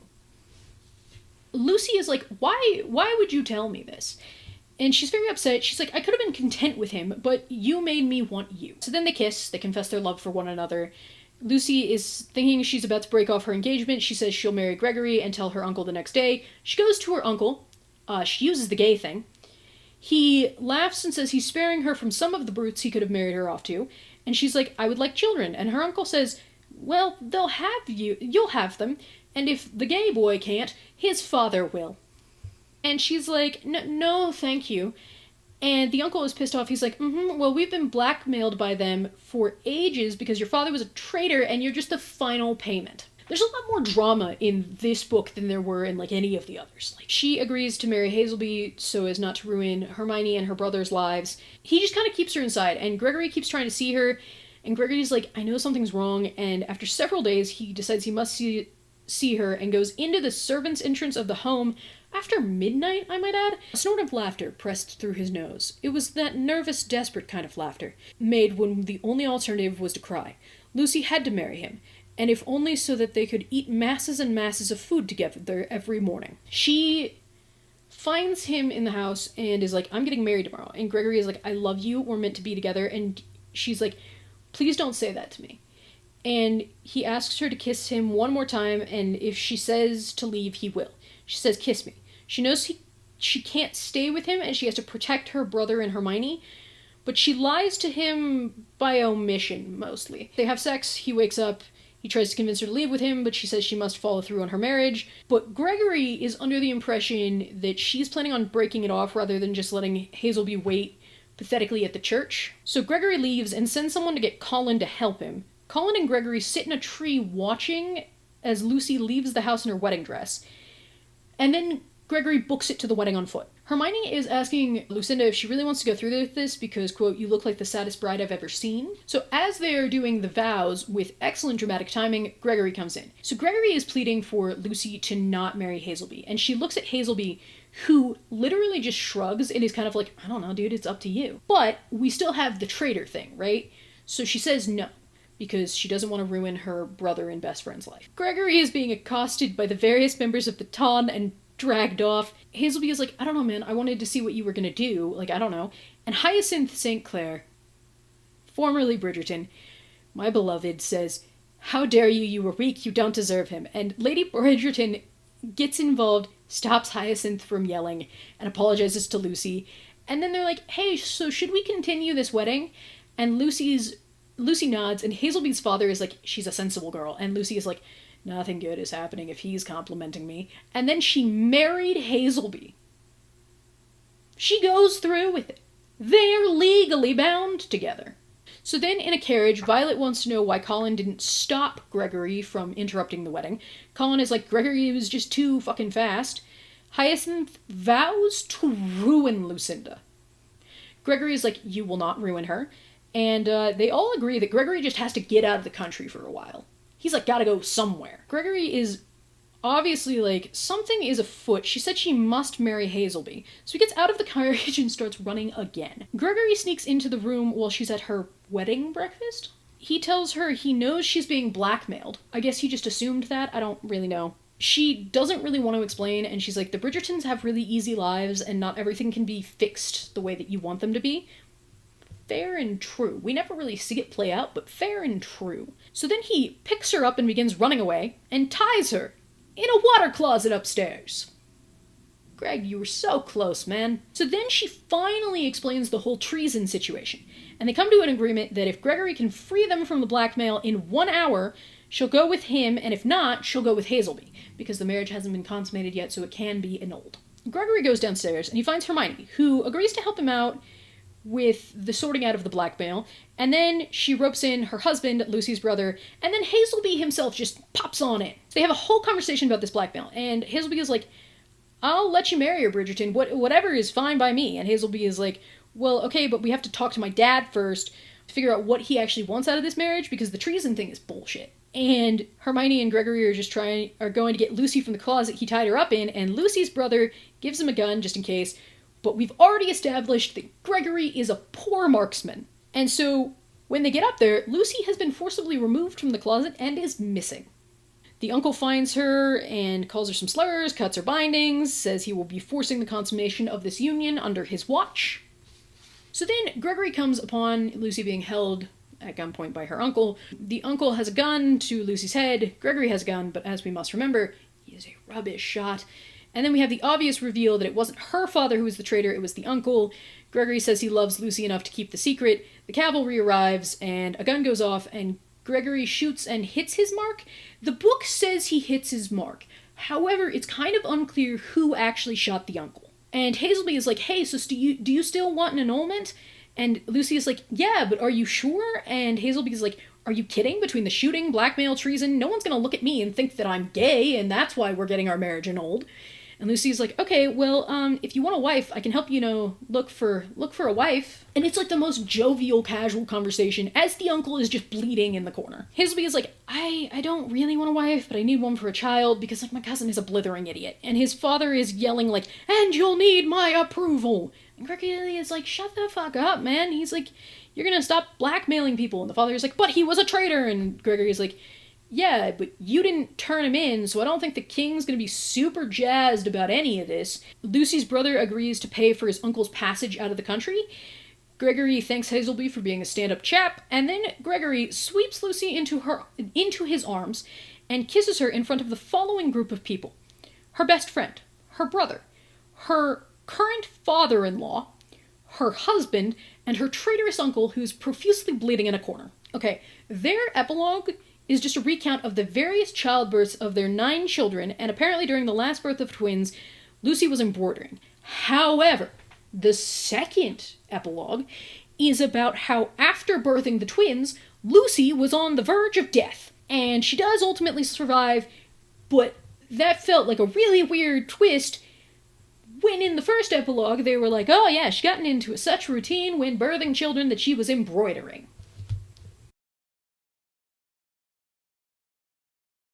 This came so unbelievably close to eclipsing Antony's book as my favorite in this series. Like, it was the narrowest of margins, and ultimately I decided that Gregory locking her in the closet was slightly less likable than Antony, so to me it placed second. What I really liked about this book is that compared to some of the others, it managed to balance the romance and an external plot. Most of these other books had no external plot, or in the case of Romancing Mr. Bridgerton, where there was the Whistledown external plot, it was balanced too heavily towards the external plot for me to really feel like I was getting both. Also, Gregory has to fight for the woman he loves. He doesn't just try and trap her in marriage. They develop feelings, they have kind of a connection, they find a conflict, and are forced to face it in order to find happiness. This book also has the weird italicized narrator that we saw in Hyacinth's book. For this book, I don't really have a good sense of what they could have replaced it with, other than, as I previously mentioned, I really think they should have ended the series with Whistledown being discovered by the Ton, but whatever. On top of the love story, this book managed to showcase both Kate and Hyacinth, who are two of my favorite characters in the series, and as I talked about, their second epilogue was a real letdown. I understand the first epilogue, but the second being about Lucy almost dying was a really strange, functional ending to the series, and I don't know, I felt like I was missing a scene at the end where all of the Bridgerton siblings and their spouses were together, something that felt like an ending. So compared to the show, this might be a surprising take, but reading the books actually gave me a significantly improved opinion of the show. It gave me a lot of admiration for the showrunner and the writing team for the show. As far as the 3 books they have adapted thus far, I think they managed to rework the stories in ways that are faithful to the core of the books, while allowing for liberties and creating character and story beats for a lot of the younger siblings who don't show up in the earlier books that often. One of the most unfortunate aspects of the books is that because of how centralized they are on that specific sibling, you lose a sense of the other siblings in the family dynamic. The show is able to handle this a lot better by having the siblings be present, have their own storylines, something I expect will start incorporating Gregory and Hyacinth more in the next few seasons. They also did a fantastic job of turning Lady Whistledown, who is a kind of ornamental aspect of the early series, into a feature of the show with real gravity and importance. The show is not perfect. I specifically think the pacing in seasons 1 and 3 with regards to the central couple weren't super great, but I also had pacing issues in a lot of the books, so I'm not sure how much of that blame can be laid squarely on the feet of the show. In regards to the changes that were made from book to show, I think there are basically 2 kinds of changes. Consequential and inconsequential. Well, the inconsequential are perceived sometimes as world-shattering by the fandom, so whatever. Inconsequential changes for me included things like Featheringtons being untitled and having a 4th daughter who was removed from the show, and of course, the inclusion of an alternate history that erases racism. Then there are slightly more impactful changes, things like how they reworked the dynamic of Daphne and Simon's encounter, the one where she attempts to become pregnant, so that it follows the storyline of the book, but it's softened, making Penelope and Colin actual friends instead of passing acquaintances, and introducing new scenes between the romantic leads to help develop their chemistry and their relationship, but that are ultimately not super pivotal changes to the core of the story, right? Some of the consequential changes, in my opinion, include things like bolstering the Whistledown plotlines, rewriting Antony's season almost entirely. It doesn't really follow the structure, so that the central couple is not forced into marriage by a bee, but instead end up choosing each other after Antony's engagement with Edwina is broken off. I actually adore how they handled the pacing of Antony and Kate's season, and in truth prefer it to the book, but it's a pretty substantial change when considering the series and an adaptation of the book series. Also, as we've noted, I'm into the romance for tension and pining, and so season 2 really nailed that. There's also the characterization of certain characters who had a lot more screen time in the early seasons of the show than they had presence in the early books. Specifically, I'm thinking about Eloise in the books. She's not really present, until a little bit later, and we don't get a sense of her and her perspective on things really until her own book. Like, we get a little bit in Colin's book and like a little more in a couple others, but like not a lot. But in the show, Eloise has been this really central character for all 3 seasons and is far more vocal about desiring her own pursuits. Do you think it's odd, and if not odd, at least noteworthy, that the show has never gone out of its way to show her what pursuits she had? Writing was briefly alluded to in the first season before being neglected, and the same with activism in the second. And in a lot of ways, they're writing her to be of such a character that it seems at odds with the Eloise that we see going to Sir Philip in the book. So some of the biggest changes of consequence I mentioned at the beginning of the first video, so way back in the beginning. The reveal of Benedict's bisexuality and Francesca's love interest being gender bent to be a woman. Now, we don't really know how Benedict's sexuality is going to play into his season. The casting was of Sophie, a woman. So, he has a heterosexual romantic interest, or at least a straight passing romantic endeavor. You know what I mean. So I don't really know much more than that, right? I do think that while the specifics of that revelation and the conclusion of his season 3 plotline was a little weird, and I'm not quite sure where they plan to move from there, it's not entirely out of left field. Like, we definitely alluded to the potential of it in previous seasons. Really, it's kind of more upsetting that they never mentioned his art in season 2, or in season 3. But what I can speak a little bit more about is the gender bending of Michael to Michaela. When I started reading that book, I was kind of like, I don't know why you changed this. I'm not sure that I see the vision. I see the vision now, actually. I see the vision. I understand it. I think Michael, in his current characterization, is creepy.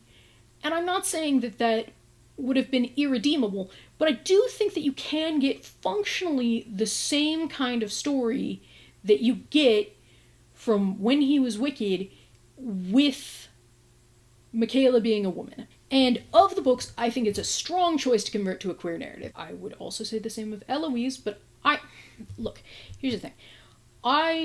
If I were picking, would pick Eloise for a queer narrative over Francesca. I just would. However, I don't think that they're going to be so bold as to have both of the middle sisters have lesbian relationships. I just don't think it's going to happen. Granted, I've been wrong. I didn't think they were ever going to confirm a main character, Bridgerton, as being queer and give them like a queer relationship. Like, I didn't think that was going to happen, to be perfectly honest. I'm going to defend my point. I'm going to defend why I think that Francesca makes sense to adapt into a queer story. Where this comes from is the fact that Francesca's internal conflict in the books comes from the fact that she loved John. She did truly love John, but with Michael, she feels a passion that she never had with John. There was never that passion between them. And I think that that is a really good place to put a queer relationship. Because you have Francesca who loves her husband, right? And then she starts having feelings for Michaela, and that's really at odds with how she sees herself, and she is afraid that it makes the love she had for John less. I think it's good. I think it works. It adds this extra dimension to the conflict, because what does it mean about her love for John if she feels something so much more intense for women, right? If that's how she feels. Like, I think that it underscores the theme. It underscores the point. I've also seen people saying that making Michael Michaela removes the infertility storyline, and I am going to disagree, actually. So, prior to the epilogues, Francesca's struggle with infertility comes largely from her inability to conceive with John. and that when she finally did, it ended in a miscarriage. And I think that that desire for that family, but the fear that she can't conceive, combined with loving a woman with whom it would be impossible for her to conceive at all, would be a really interesting dynamic and character exploration. Because when you think about what is in the main part of the story, not what's in the second epilogue, however far down the line, right? In the main part of the story, it's Francesca going like, I am scared to love again. I am terrified that I didn't have this passion that I have with this man that I didn't have with my husband, and I want to get remarried, but I don't know if I'm going to be able to have children, even though that's what I want. And I think that you can have all of that, right? I think that you can have all of those interesting conversations, especially since the only time she's pregnant and it like really has an impact in the plot is with John, and then it's just kind of the tremors and aftershocks of that trauma afterwards. And I think you can still have that. Let's talk about the fandom.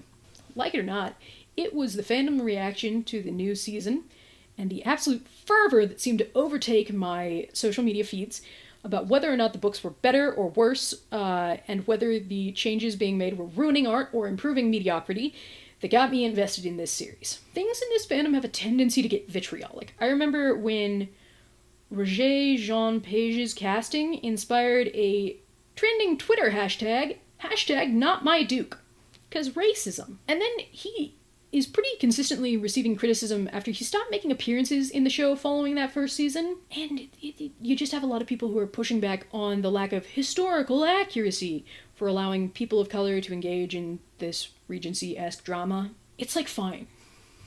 Actually, like, I don't understand nothing about... They play covers of modern music on an orchestral arrangement.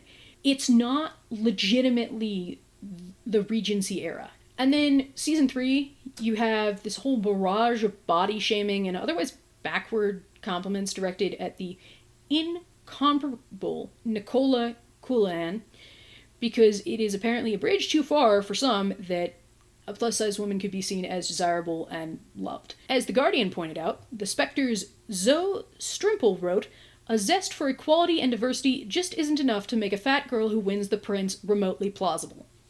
The reveal of Michael turned into Michaela sparked a petition in protest that, according to that same Guardian article, published on July 11th, has accrued nearly 40,000 signatures to ungender-bend the character. Comments on all forms of social media lambast the show and have vitriolic homophobia from people who either demand the show should not have gay people at all, or they are okay with it, but really it ought to be in the background. Characters like Reynolds and Brimsley, who are apparently a gay couple in Queen Charlotte, which I didn't watch. Like, based on this, the only gay character we should ever see should be Hazelby, because he's gay in the books. Also, he doesn't have a romantic interest, so we can just kind of politely put him in there, and it doesn't make any difference to anybody. There's also been racism to... Okay, if there is a person of color on the show, they've experienced racist backlash because of it. I was going to list all of the names, but it's all of them. It's not isolated to the Bridgerton fandom, because I've seen it repeat itself in dozens of fandoms, but regardless, it's outright hateful, okay? I can understand and I can appreciate the disappointment when an adaptation is different than one that you had pictured, casting a person different than you envisioned for a role, right? I, for one, certainly didn't picture Ariana Grande as Glinda the Good in Wicked, okay? It's not who I would have pictured. But it would not justify petitioning for her removal or creating a coordinated campaign of hate in her direction, okay? Just because I don't see the vision doesn't mean that I need to tear down the Wicked film. And more to the bloody point, I can't express how ridiculous it is to get worked up over this TV show. Yes, I understand the irony of this statement after I've worked myself into a multi-hour frenzy on the subject. I think it's a perfectly fine TV show. I enjoy it. I thought the books were actually pretty good. I enjoyed them. But it's not a historical reenactment. It uses the Regency era as a set piece to dress people up in pretty clothing.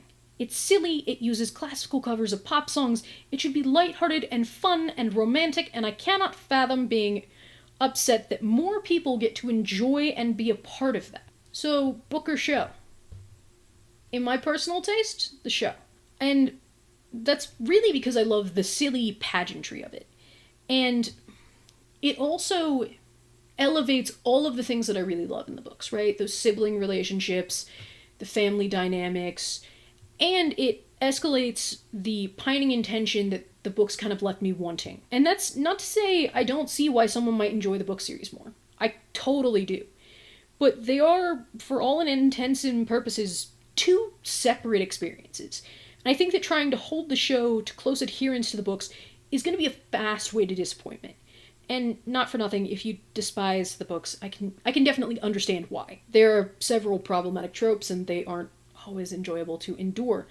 So, can my answer just be that everyone is right, and I'm sorry, and can we stop being bigoted, please? Pretty please? So, I've spoken for God knows how long, how many hours on the topic of the Bridgertons, which before June of 2024, I really never thought I would watch, let alone read or invest multiple months of my time deep diving. So truthfully, I might just upload this and then disappear from YouTube for another year or so to recover. Or I might find something else strange in the future and feel that I have to share it with you all. I have been itching to complain about Thomas Edison and his impact on the film industry. Anyway, goodbye. If you actually made it through this whole thing, both videos, I'm sorry. And you probably deserve a gold star. I don't know. You all know the YouTuber things. I'm not gonna get into it. Goodbye, and maybe I'll see you soon.